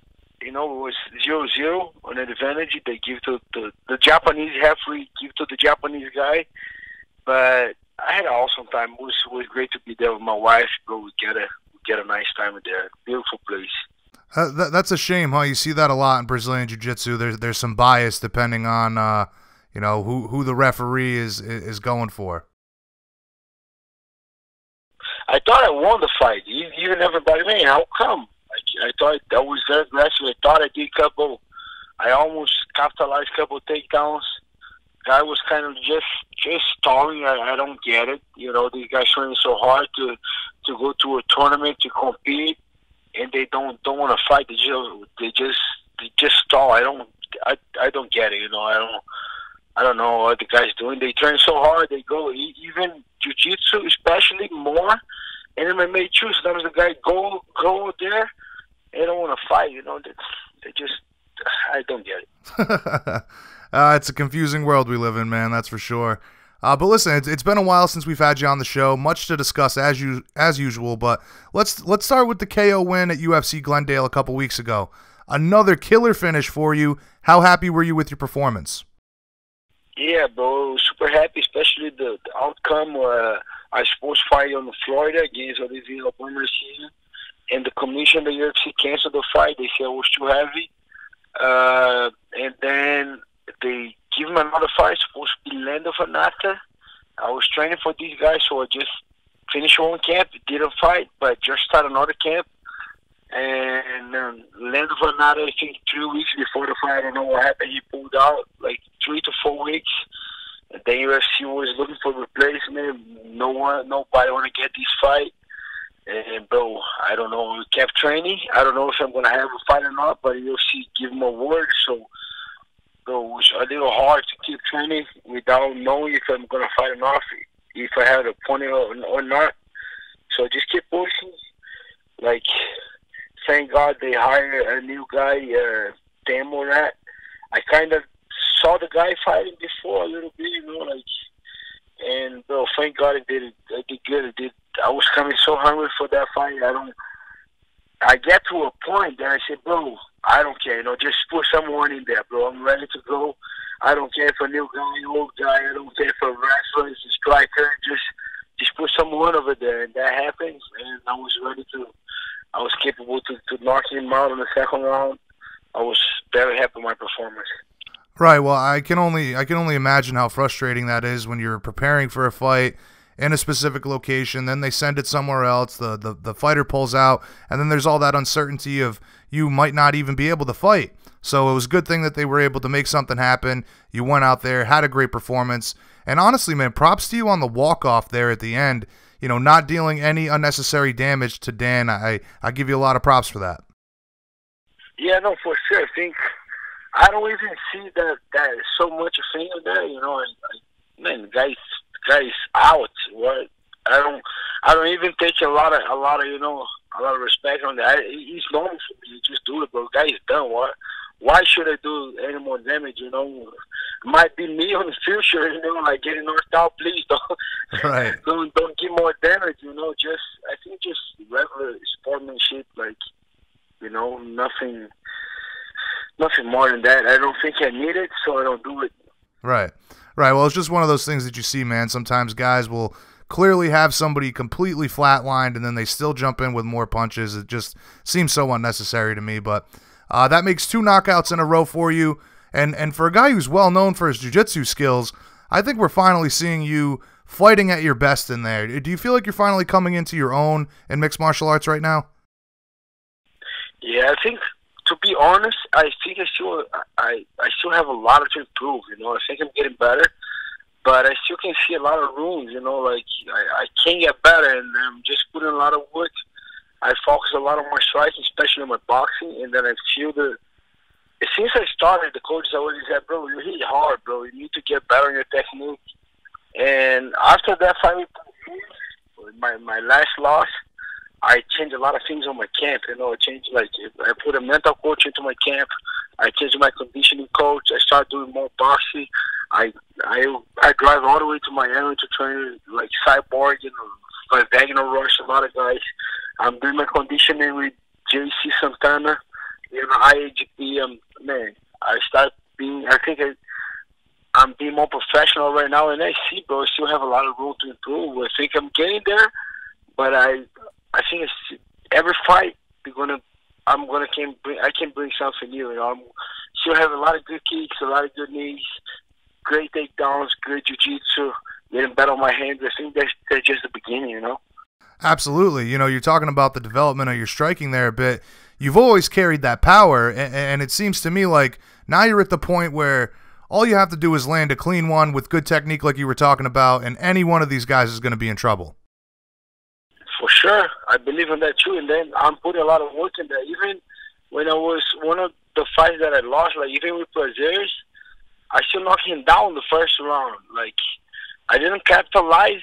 I didn't believe it so much on my striking, but as soon as I hit, he was down. My fight with the Carvalho too, with the Elias Theodorou, I hit him a couple of times that I saw he didn't like it too. So it's just about technique for sure, but it's about to get that confidence, you know, and then that confidence was coming. It's coming, you know, a lot of good training partners that I have, and since I started knocking people out on training with the big gloves, that brought my confidence high too, you know, like, man, I'm knocking these guys out with the big gloves. Okay, so that's you know, right. That's giving more confidence. Okay, if I put a small gloves, bro, I can knock these guys out of the division. And I'm a jiu-jitsu guy, you know, like the guy has power in the hands right here, but bro, don't forget about my jiu-jitsu. Don't forget about my roots, you know. Right. Well, that's kind of why I bring it up. You know, we all know that you're very dangerous on the ground, but you know, seeing more and more technique coming out of you in the stand-up department, getting those couple of great finishes, you're very well-rounded and a tough task for anybody in the division. But, you know, during the fight, Dominick Cruz, he was talking about how he would have liked to see you mix up the takedowns to open up your striking a bit more. But to me, it looks like you really enjoy going in there and banging it out with these guys. For sure I do. And I was really watching and studying the fight again, and doing a couple of notes, and I realized at the fight he gave him like an inside low kick. So he southpaw. I'm orthodox. As soon as he kicked, that kick was hard. That he kicked it, and I didn't count. I didn't do nothing. And then I get a click on that time. I said, man, that was a good kick, and I know he's gonna do it again. You know, like, kind of, man, okay, he's going to do it again, no problem. I'm going to keep moving. As soon as he do it, I'm going to counter. And that was the time when I kind of moved a little bit, stop, and then, bro, Dominic said, I remember, right at that time, he said he needs to mix it up a little bit more, then strike is going to be easier. But I was ready for that kick again, bro. As soon as he wanted to kick again, that was the beginning of the end. When I connected my right hand, and I saw... and then I knew I need to go, you know, because I saw his eyes when all the way up and came back, you know. Right. So you were timing that counter. Yeah, I saw that eye and said, now I'm gonna keep going, but now I gotta follow up. So that's what I did. But if I take that things on a good way, don't get me wrong, for sure. If I mix it up more, it will be even better. They don't know if I'm gonna take him down. They don't know if I'm gonna throw the bomb. So for sure, I need to mix it up better, and that's why I say I still have a lot of room to improve, and I'm going to focus on that too. Right. So, listen, tell us about the weight cut. You know, you've said already that, or you said recently rather that, you know, you're a middleweight fighting at lightweight, and you also mentioned that the weight cut for this last fight was pretty tough for you. Talk to us a bit about that. That weight cut was hard, especially because I have camp to camp. You know, I came like from 12 weeks to fight in Orlando. Fight got canceled, and then I got like 6 weeks ahead. And 2 weeks to go, they changed the opponent and a lot of things. So that affects a lot on my weight, bro. It was kind of a little heavy. I was around 173, I think. When I get down, the weight was pretty good. But then I started water loading just to help out a little bit on the weight cut. But, bro, that last 3 pounds, that when I hit 159 to 158, bro, it was a fight. I did a lot of hot baths. I did a lot of sauna. And that was brutal. That was tough, bro. Like, right. Shout out to my manager, Ali Abdulaziz. He was the one that helped me out so much with the weight cut. He was on the sauna there, like all my teammates. But I didn't feel bad. I still have a lot of energy to do the weight cut. I was okay. I was good. But the weight just doesn't want to come off. You know, I did sauna, I did hot baths, got back to the sauna, got back to the hot baths, and okay, stand up, let's do little pads, for the sweet sauna, and I had that last 3 pounds. That was a fight, and I'm already in touch with my doctor in Brazil, Dr. Rodrigo. Like, is the guy who he does my nutrition. Is like years from now, And I'm going to Brazil next week to UFC Rio. I'll be there, and we have a couple of tests, couple things to do, but I'm gonna focus a little bit on that. But I gotta pay in a certain way because I'm very big, bro. I can feel when I touch the guys, when I wrestle, when I grab the guys, I feel a lot of strength. So I gotta pay a little bit on the weight cut. All right. Well, everybody says that those last few pounds are the toughest to get rid of course. But, you know, moving forward, you're talking about going to see the doctor here. Anybody who follows you on Twitter, you know, knows that you're campaigning for another fight. Looks like you're very eager to get back in there. You've called out Neil Magny, Alex Hernandez, Pettis, Jim Miller. Said that you'd like to get on the July card if all else fails. Has there been any news on who you might face next? Not yet, bro. I've been calling everybody. They don't answer. They see Twitter, but they don't respond. They don't answer. So the thing is, I'm looking for a fight in July. We're already working with that on each other. But like we were just talking, I'm pretty big on 155. And when I saw that Gunnar Nelson got hurt, I just called Ali right away. Hey, give me that fight, bro. We can fight Neil Magny right now. You know, like a lot of welterweights, they have the fight schedule right now. They don't need to match with the division. I just go out there to Liverpool, and I fight Neil Magny right now. Especially, I like that matchup. You know, so we were trying to get that fight. The fight didn't work out, but I'm here, bro. I'm training already. I want to get a fight soon, but I want to be that guy who is a 55er, but they know I'm pretty big 55er. So if that is a gap and they need a 170, they need a short nose replacement, bro, I'm the guy. Just like that quote from Cowboy. I know a guy, you know, I'm ready right here. I'm training. Just give me the opportunity. I think it can showcase my skills at 170 as well.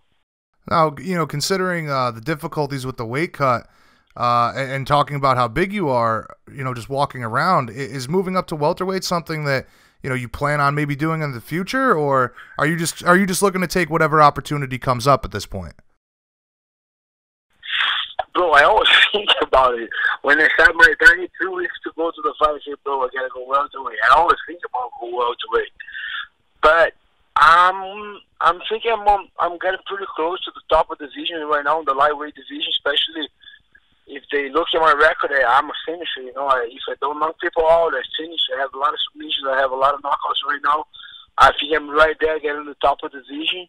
I think I still have a lot of work to do at the lightweight, but I want to be the option. You know, like if someone get hurt, you know, I want to test myself in the welterweight as well. But as of right now, I think I still have a lot of work to do at 155. I think I can be the champion. I think I can knock most of these guys out or finish, you know, so that's what I'm looking forward to reign in that division, that 155, but play a little bit, you know, if they need a guy at 170, I'm right here. All right, so just kind of like I was saying, it's all going to be opportunities for you. If the right opportunity comes up, you'll move up, but at the end of the day, you're a lightweight fighter, and that's the division that you're looking to win the title in. But what's the ideal situation for you? You know, if Magny was willing to accept the fight, was that the fight you really wanted? Or if you could fight in July against one of the guys you've called out, who would you want that to be? If I had the opportunity to fight Neil Magny, that would be awesome, bro. That would be a nice fight for me. I think I can finish Magny on the first round. But right now, I got to go back in camp, you know, like go back on the diet. Looking forward to fight on July 6, 7, or 14. I don't know, but a good fight would be Alex Hernandez. Would be a good fight. I was hoping for Anthony Pettis, but I just saw him fight Michael Chiesa again. Yeah. But I don't know. Alex Hernandez will be one of the good guys to fight. A lot of guys that I want to fight, but I know these guys are not taking the fight, so. Let's see. I'm going to try. I'm going to keep calling everyone out. Let's see who takes that. And I think that's a date for me. You know, July, doesn't matter who, but just put me a good name at a lightweight guy that's gonna put me on a different level. You know, gonna put me right there on the pockets. You know, the top of the division. I'll take it. I don't care who. Just put me a guy there. Yeah, well, I think that's the important part of this is that everything that you've accomplished so far, you know, coming off these 2 amazing wins, I think you're very deserving of, you know, maybe not a ranked guy, but at least a guy that's going to put you into the rankings or put you into that fight to get into the rankings. So I would agree with you there 100%. But I'm wondering, how many times do you want to fight this year? And do you think that by the end of the year you will be able to break into that top 15, top 10? For sure, I want to break it right now in July. You know, I think Danny Hooker is going to be one of the guys too. Alexander Hernandez, the guy who just knocked out Daniel Darius. He's already number 13. And I kind of had the feeling that these guys, they get on the top 15, they kind of get protected, or not really, but they don't want to fight guys outside of the rank. You know, it's kind of like they see us too much to lose. So what I'm thinking right now is to, bro, just give me a fight. I'm gonna finish this guy. Give me another fight. I'm gonna finish the other guy. I'm gonna keep finishing people until they put my name over there. You know, and for sure, I'm looking forward to try to do 3 more fights this year. You know, July will be a good day. Beginning of July, then let's see, by September, October, I'm gonna try to do 3 more fights this year. At least 2 fights. If I have no injury, if I'm still free injury, I'm gonna try 3. But if not, at least 2 more fights this year for sure. Well, it's definitely realistic, and I certainly would like to watch you compete 3 more times this year. And like you were saying, man, with the rankings thing, I talk to fighters about this all the time. It seems like you're absolutely right that guys in the top 15 do not want to fight outside of that top 15, and unfortunately, that does not give the guys that are deserving of those opportunities the opportunity to get into the rankings like we're talking about. So hopefully somebody will man up, take the fight with you, and we could see you climb the ranks like I am more than aware that you're capable of doing. But either way, man, I know everybody's going to be excited when you get back in there. I hope a fight gets made soon for you, and I look forward to the continued success. Greatly appreciate the time today, man.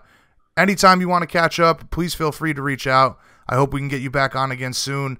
Any shout-outs or plugs that you want to get in before we let you go? Yeah, brother. Shout out to you guys. Thanks for having me on the show again. And shout out to all my training partners, you know, all my coach, everyone here, my wife, my family, my students at Combat Club, my training partners at Hard Knocks, my coach at Hard Knocks too, Henry Hope, Greg Jones, Kami, my conditioning coach, Juan Carlos Santana at IHB, and bro, thank you everybody.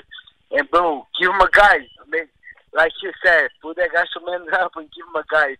If it's not top 15, a guy who's gonna put me right there. Okay, nobody. Okay, give me someone. I'm gonna fight.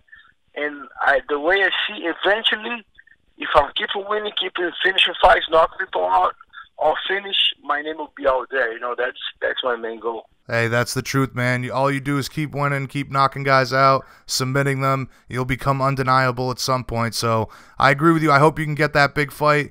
And anything we can do to help you get that ranked guy, man, feel free to let us know. Again, greatly appreciate the time. Always a good conversation with you, Gilbert. I hope you have a wonderful day down there in Florida, man. You too, brother. Thank you so much, Jason. All right, have a good day, bud. Later. Let's see what happens. Somebody get that man a fight. He's called out damn near everybody in the division.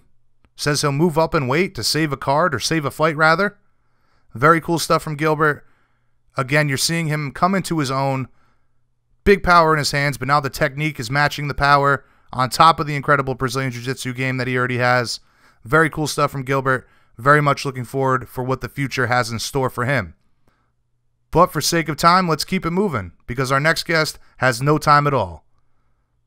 Good friend of BJPenn.com radio, the number 2 ranked light heavyweight in the UFC, looking to get a big win on July 22nd and put himself right back into the mix for another title shot. Of course, I'm talking about Volkan Oezdemir. This is BJPenn.com radio, the fighter's voice. Coming up next, Penn Nation, Volkan Oezdemir. Penn Nation, please welcome back to the show knockout artist and number 2 ranked light heavyweight in the UFC, Volkan No Time Oezdemir. Great to have you back on the show today, Volkan. How are things in Florida? Everything's been great. Of course, I'm training hard, and can't wait for this fight to come. Very good, very good. So it's been a while since we've had you on the show. There's plenty to cover. But I wanted to start with the rescheduling of the Shogun fight.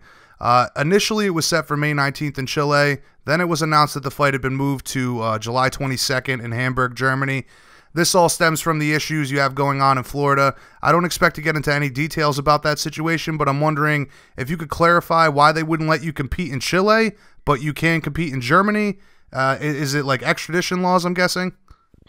No, it's just that the opposite side were slow to present their discovery, so it delayed actually all the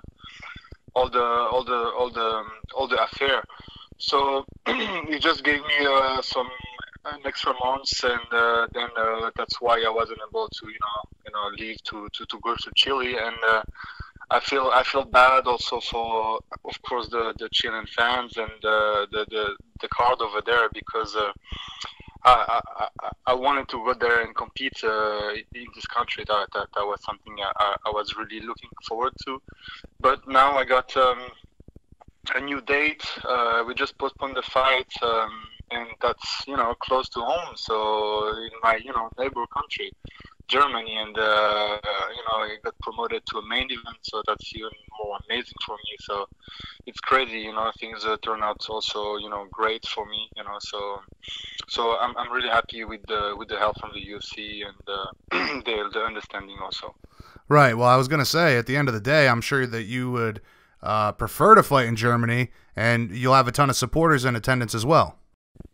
Definitely, we have already some cars ready to bring my peoples in, so it's gonna be great. Awesome. So what about having to move the fight for a much later date? I mean, did that screw up your training camp at all?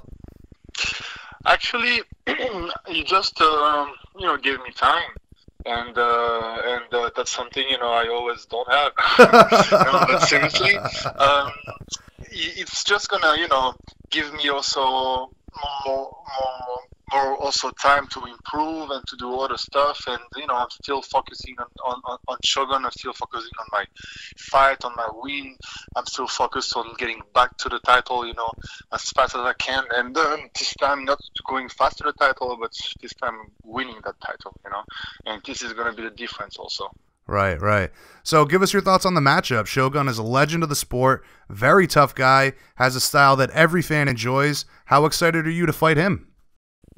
I think our style matched really well. He's been knocking people out and going to wars for years now, and this is also a style I really can show so much potential against, because now we just gonna let our hands go, and it's gonna be a total war. Now, some people think that Shogun has taken too much damage at this point in his career. What do you think about that? I mean, he also took some time off, to heal his injury, to take care of his body, and he's a professional, and I'm pretty sure whenever he's back into fight or training, that's when he's ready. So I don't expect anything less than the best of him. He's still on 3 winning fight streak, and he's a legend of the sport. So I'm really excited to fight him. Now, you talked about how his style complements yours in regards to being able to showcase your abilities. I mean, given your striking background, going in there against a guy who's going to stand up, go to war with you, you're really feeling like you're going to be able to put on a great show for all the fans of Germany. Yeah, that's definitely it. It's gonna be a really great fight. It's gonna be a war, and we're gonna be able to showcase some good striking and an explosive knockout. Now, a win over Shogun, does that put you back into title contention, in your opinion? I think that's also something that he thinks a win over me is gonna give him contention, but that's the problem, It's I'm here to stay, and I'm back at the title, as fast as I can.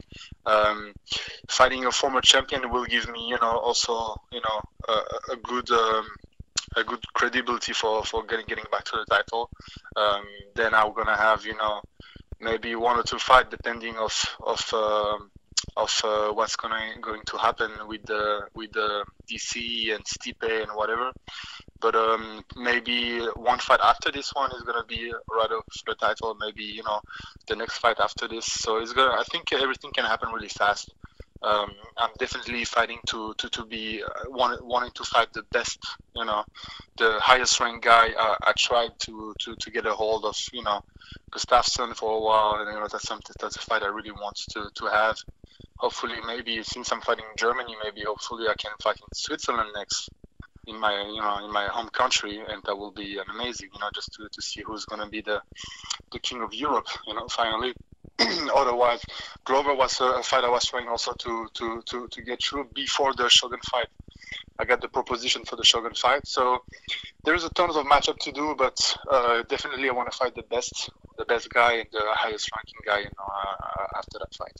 Yeah, you covered a lot of bases there, touched on a lot of things I wanted to talk about, but first with DC, give us your thoughts on him fighting Stipe. Who are you picking in that fight, and do you think it's fair to the division to hold up that belt for a bit?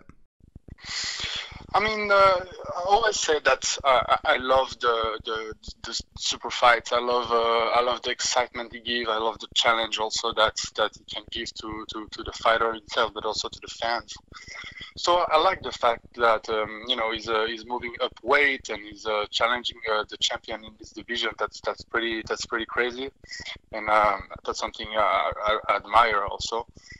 Definitely something I will love to do also myself. But right now he's doing it, and I think the division is on hold. I think there is a lot of matchup also to be played in between. Right. The number one contender, has been MIA for a while, and now the number two is gonna fight Ilir on the same card. So it's gonna be also a good night for the 205 division. For sure. Now, you mentioned Gustafsson there. You're still looking forward to that fight to determine the king of Europe, but I'm wondering, do you think it's realistic to assume that you get past Shogun? Do you think the UFC's going to put that fight together? I mean, it's certainly one that makes sense. Determine the next title fight, the title eliminator, if you will. Yeah, I mean, it all depends also what's happening with him. So I don't know. I think he's trying to fight Luke Rockhold, and Luke has no fight in the division now. So, but he's the former middleweight champion. So it also makes sense. But I think it doesn't make as much sense as fighting the highest ranked guy right now. Now, is Luke still training with you guys? Yeah, definitely. Yeah, we're training together. He's my teammate now. Okay, so does that mess things up for you guys if he's moving up to 205 in regards to trying to hunt down that title? No, I think it's definitely not going to be a problem. It's not going to be an issue. We talk together, and there is no problem with this. Okay, very good. Now, in regards to DC coming back and hopefully fighting for that title again, getting to avenge that loss, what kind of lessons did you learn in that fight? Definitely plenty of lessons. First of all, it's a lot of stuff I learned, and I know a lot of stuff I'm gonna improve, and I'm improving already. My game is changing. My game is evolving. Sometimes you just realize that something has to change, and then that's it. Then there is a timing. But for a while, I know my knockout power. I'm aware of it, and I think during that fight I was just rushing it a little bit too much, and I think that's what cost me the fight. So you felt like you were maybe kind of relying on that knockout power a bit too much? Not really. It's just how the fight went, and how I wanted to do in the fight, and now it's definitely a different Volkan that's gonna come to fight, and I keep improving, I keep evolving. I look at new stuff. I keep just trying to get the best results on every session I'm doing. Absolutely. I was there live, and I got to say, man, I felt like you had a really great first round. It looked like you caught him a few times coming in with that short left hook. I mean, the success you had in the first round, you could certainly apply that to the rematch, right? Yeah, but it's gonna be definitely different. I'm not gonna go in the fight and doing the exact same stuff. That will be completely stupid. So, Right. So definitely it's gonna be. That's some of the weapons I know I have, but the rematch will be definitely different. Okay, very good. All right, Volkan, always appreciate your time. Just a couple more questions here for you. Assuming you come out of this fight uninjured with Shogun Rua, how quickly would you like to get back in there, and how many fights do you think you can do for the remainder of the year? That will be almost already half of a year, so probably 2 fights, definitely 2 fights for sure. So that will be a total of 3. But hopefully, I always try to fight at least 4 times a year. And oh, excuse me, I fought this year already, actually. Yeah, that will be a total of 4. Yeah, if I do 2 more. So yeah, that will be a good number. But definitely, I want to fight as much as I can all the time. Of course, of course. Now, do you think you'll be challenging for the title again before the end of the year? Yeah, definitely. I want to. It all depends about the situation of the division, but I want to be holding that belt within a year now. Okay. Again, man, always a pleasure to speak with you. In conclusion, let all the fans know why they need to tune in for this fight, and give us your prediction. How do you visualize this fight playing out against Shogun Rua?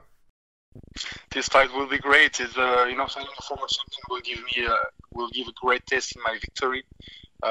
Expect a crazy knockout. I'm coming really strong with some new tools. I've been improving a lot my game, and we'll see Volkan 2.0. All right, Volkan 2.0. I like the sound of it, man. Again, thank you very much for the time. Hopefully we can catch up again when the fight gets a little closer. You have a wonderful evening, and any shout outs you'd like to get in before we let you go?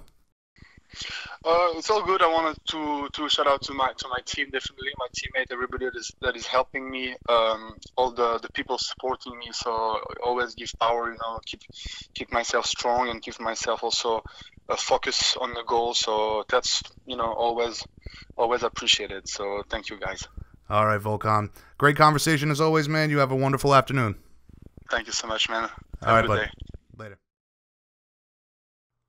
I don't know about you guys, but for myself, as someone who's followed this sport for many, many years and been a huge fan of Maurício Shogun Rua, I am very pumped for that fight. Incredible matchup. There's no way that it's not exciting. It's a great fight for the division and a great fight for the fans. Very excited for July 22nd at UFC Hamburg. So, Penn Nation, that's 5 down. We've got 1 more to go. Up next, the heel of heels, a guy that so many of you love to hate, but nonetheless, you tune in to watch him fight. Good friend of the show, Colby Chaos Covington. This is BJPenn.com Radio, the fighter's voice. Up next, Colby Covington. All right, ladies and gentlemen, Penn Nation, please welcome back to the show the heel of heels himself, the nerd basher, Colby Chaos Covington. What's up, Colby? Putting in work at AT&T today as usual, right? That's all I do, baby. I'm putting in work 24/7, man. Thanks for having the GOAT of the welterweight division and the biggest nerd basher to ever come in the UFC. Always a pleasure. So, listen, there's much to discuss, but I wanted to start with this Cam Soda Live thing. I saw you were having a good time at the event, surrounded with beautiful women, watching some fights. Then some stuff happens between yourself and Charles Bennett. What exactly went on there? Oh, well, John Jones just came off a coke binge, and he tried to swing at me. He was mad about the comments I made, so, I can't blame him. He's coming off all his crack and his steroid charges, so John Jones is just pissed off that I'm taking over the game and I'm in the headlines every weekend. Okay, fair enough. Now, the video made it seem like he got a punch in before it was split up. Is that accurate? No, that's not accurate. My reflexes are way too fast for these slow motherfuckers. Okay, fair enough, fair enough. And of course, before we get to RDA and UFC 225, I wanted to talk about the spoilers, man. I found it hilarious that you used the NFL draft hashtag. You definitely pissed off a ton of people yet again, my man. That's what I do, baby. I'm the supervillain. No one's safe, man. I told you, this is a movement. This movement can't be stopped, and no one's safe from this movement. I don't care if it's a heavyweight, a fucking lightweight. No one's safe out there. Now, talk to me a bit about the backlash from that. I saw that some MMA media outlets were even reporting it and saying that you were a terrible human being for spoiling Marvel Infinity War or whatever it was called. All I can say is those are some real nerds and virgins. They need to go do something better with their lives. They should be thanking me, if anything. I mean, I saved them from that shitty-ass movie.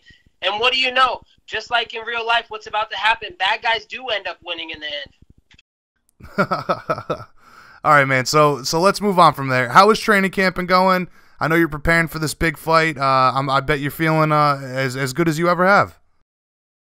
Yeah, this is the best training camp I've ever had. You know, I've been really just working on my stamina, my cardio. It's a 5-round fight, so I've been making sure I have a different chick for every night of the week. You know, I got to put in them cardio rounds in the bedroom.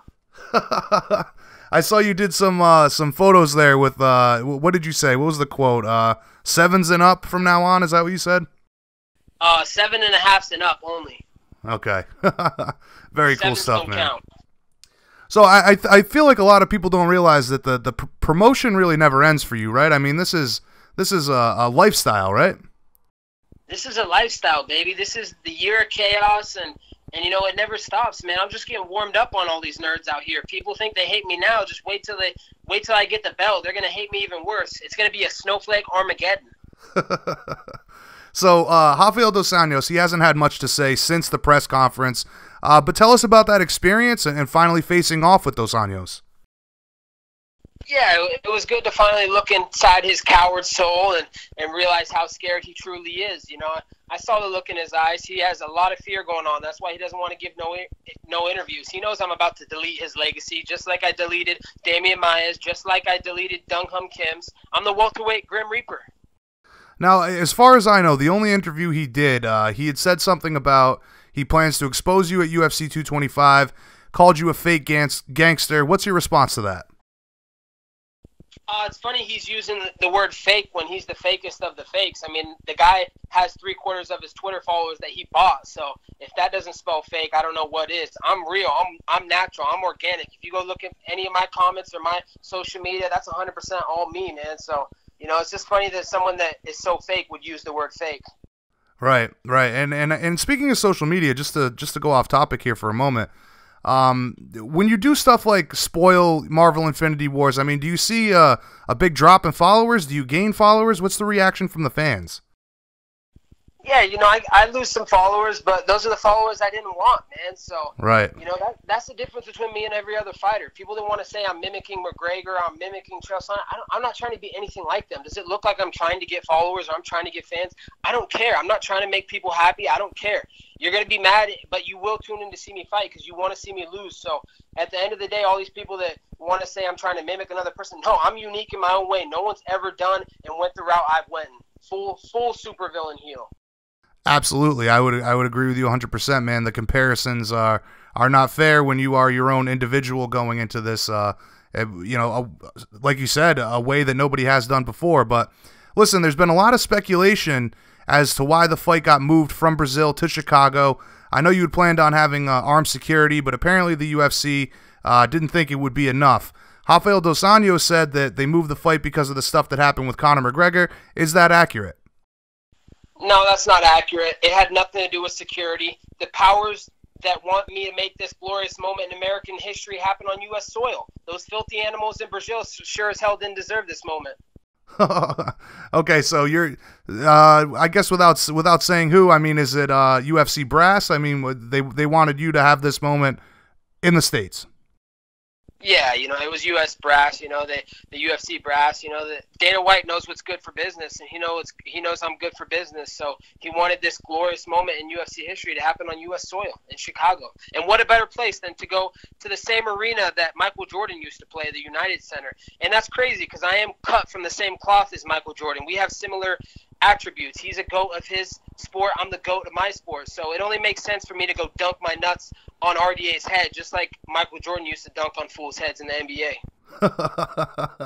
Now, speaking of all the drama with Conor McGregor, what did you make of that stuff? Was it a good PR move or was it a stupid act of aggression in your opinion? You know, he's a coked up little leprechaun. He's making stupid mistakes. But the thing is, Jason, is that he noticed that King Colby was in the media a lot and in the headlines, and he was losing attention. So he was just trying to steal the headlines back. But at the end of the day, you know, as soon as I put out my tweet that I was King Colby the bounty hunter was looking for him, he turned himself in. So he knows he didn't want to get his hands dirty with me. Now, to stay with this card and the stuff that happened with McGregor, and, you know, speaking of, you know, you dunking nuts on guys, you had plenty to say about Khabib since then as well. The nuts on his forehead comment. I believe you said it first on this show, if I'm not mistaken, that you wanted to go down to lightweight, compete for that title as well after you win the welterweight belt. Is that still the plan? And give us your thoughts on a possible matchup with Khabib.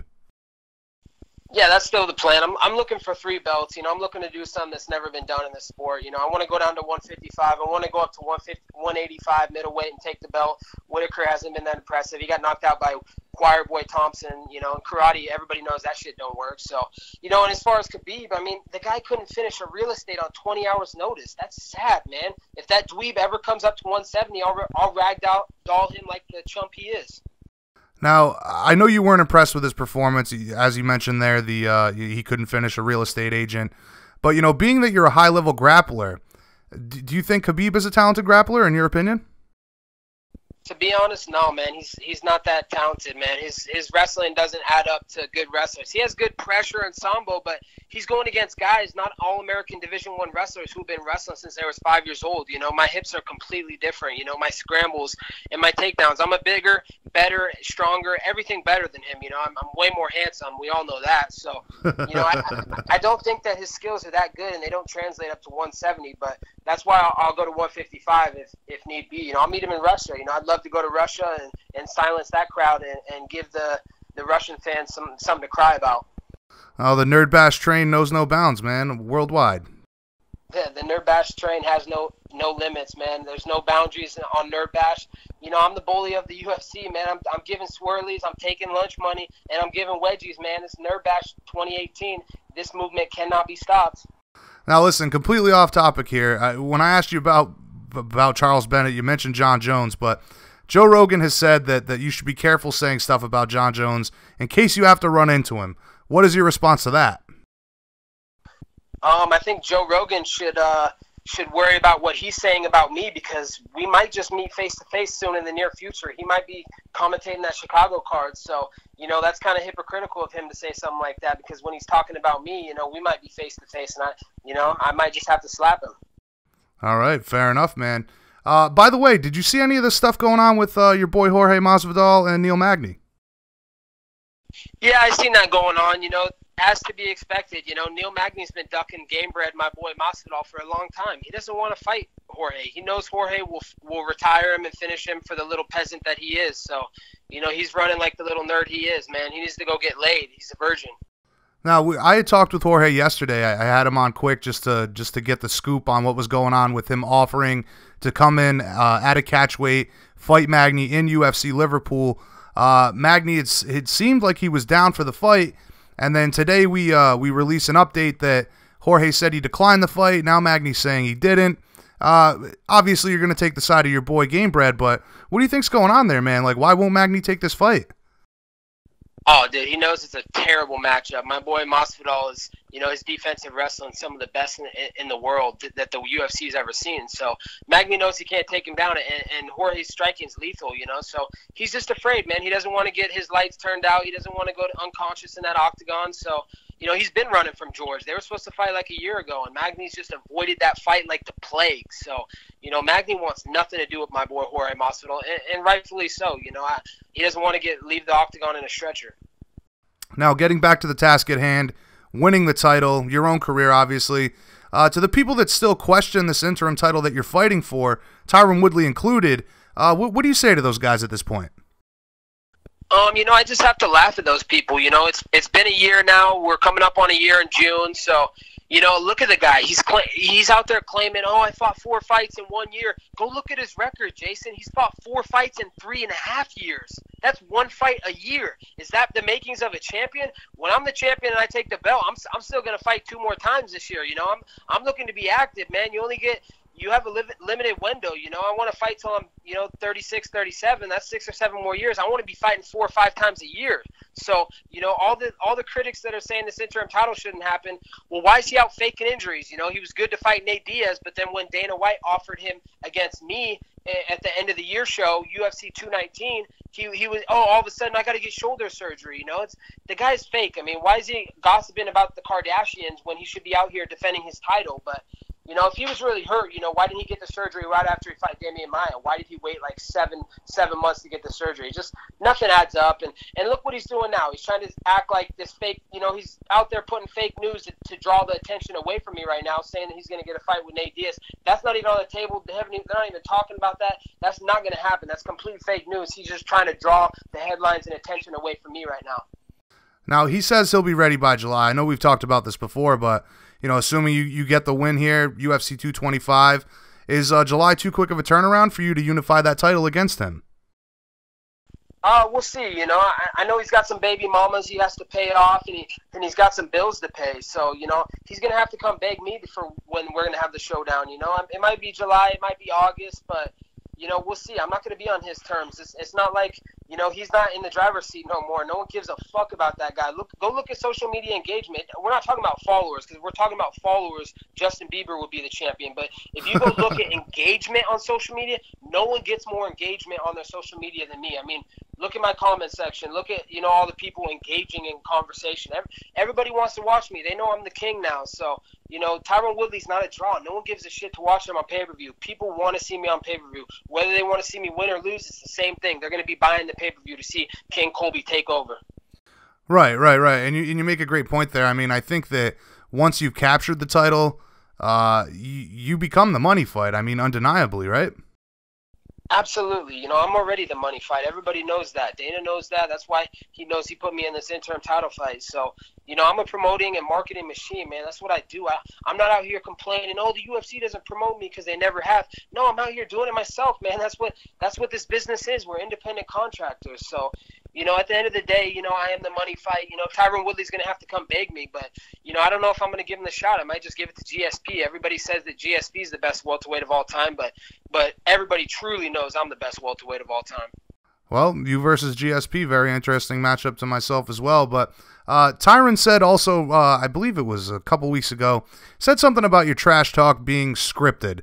For me, I mean, I think maybe some things are premeditated for any heel in the game. But what's your response to that? I feel like you're off the cuff most of the time. No, that's completely fake news. I mean, you talk to me on the regular basis. We have media interviews. This is me, man. Everybody that follows me on social media, I message them back, and I keep engagement with my fans. He's just trying to do anything he can to tarnish my name right now. Anything he can grasp at to, make me look like an idiot, he's just going to try and do that. But at the end of the day, if anybody's going to talk about scripted, I mean, the dude's sister is the one that runs all his social media. So if you're talking about scripted, I mean, come on, dude. Your sister is the one that runs all your social media. How are you going to talk about scripted when you're the one that has someone doing your social media for you? I'm all natural. I'm organic. I did this from the start, man. This is me. This is how I roll. Right. Oh, I'd agree with you, man. I mean, from day one, we'll fight for food. I mean, from then on, it's been an explosion, and you've done a hell of a job with this thing in just under 2 years. So, all right, listen, Colby, always a pleasure speaking with you, man. I'm sure we'll chat again before the fight. But for all the Colby Cove supporters out there, tell them what to expect in the build-up for this fight, and to all the haters out there, anything you'd like to say to them. Oh, man, my haters are all virgins, man. So all you haters out there, go get laid. It'll change your fucking life, dude. Stop hating on me and go do something productive with your life, like make some money or go get laid with the hot bitch or something. But, you can expect nonstop entertainment from me. Even the people that hate me, at least you have someone to go to and vent out your frustrations of your shitty life to now. So, you can expect – I'm just getting started, man. This is just the beginning, Jason. When I take the interim title in June – everybody's going to know who the money draw is. They're going to know who the biggest name in the game is. That's Colby Chaos Covington. This is the year of chaos. All right, man. Listen, I know we'll catch up again before the fight. Always a pleasure. Greatly appreciate your time. Looking forward to, again, very much looking forward to all the promotion leading up to this fight. In conclusion, any shout-outs or plugs, appearances you got going on, anything you'd like to put out there? Yeah, shout out to My Lee Restaurant, Vietnamese restaurant, the same sponsor that Tyron Woodley has. Vietnamese sponsor in St. Louis. Shout out to them. American Top Team, Dan Lambert. Much respect to my manager, the best manager in the game. He's hired a full security guard team for me, so, he's got all the money in the world, so that guy's wealthier than wealthy. So, and just thank the UFC for the opportunity, and get ready for the ride, man. You're about to see a serious snowflake Armageddon. Everybody's going to have their tissues ready, complaining and crying after I get that belt June 9th.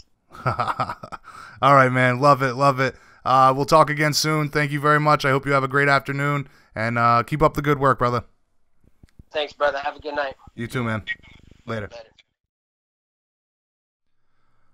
All right, Penn Nation, that's it for me. It's been another great episode. More conversations with amazing guests, some of the best athletes in the business. Pleasure to be here with you each and every week. Make sure you guys bookmark us, bjpenn.com/MMA news. Follow us on social media. Stay up to date. Everything breaking. Tons of exclusives. You name it, we got it. Everything you crave from the sport you love in mixed martial arts, bjpenn.com. We have got you covered, guys. So on behalf of the whole team, thank you, Penn Nation, for tuning in tonight. Big mahalo to all of our guests that joined us this evening. Make sure you guys stay tuned for another episode coming up next week. bjpenn.com, Radio, the Fighter's Voice. I'm your host, Jay Kinch. Peace out, everybody.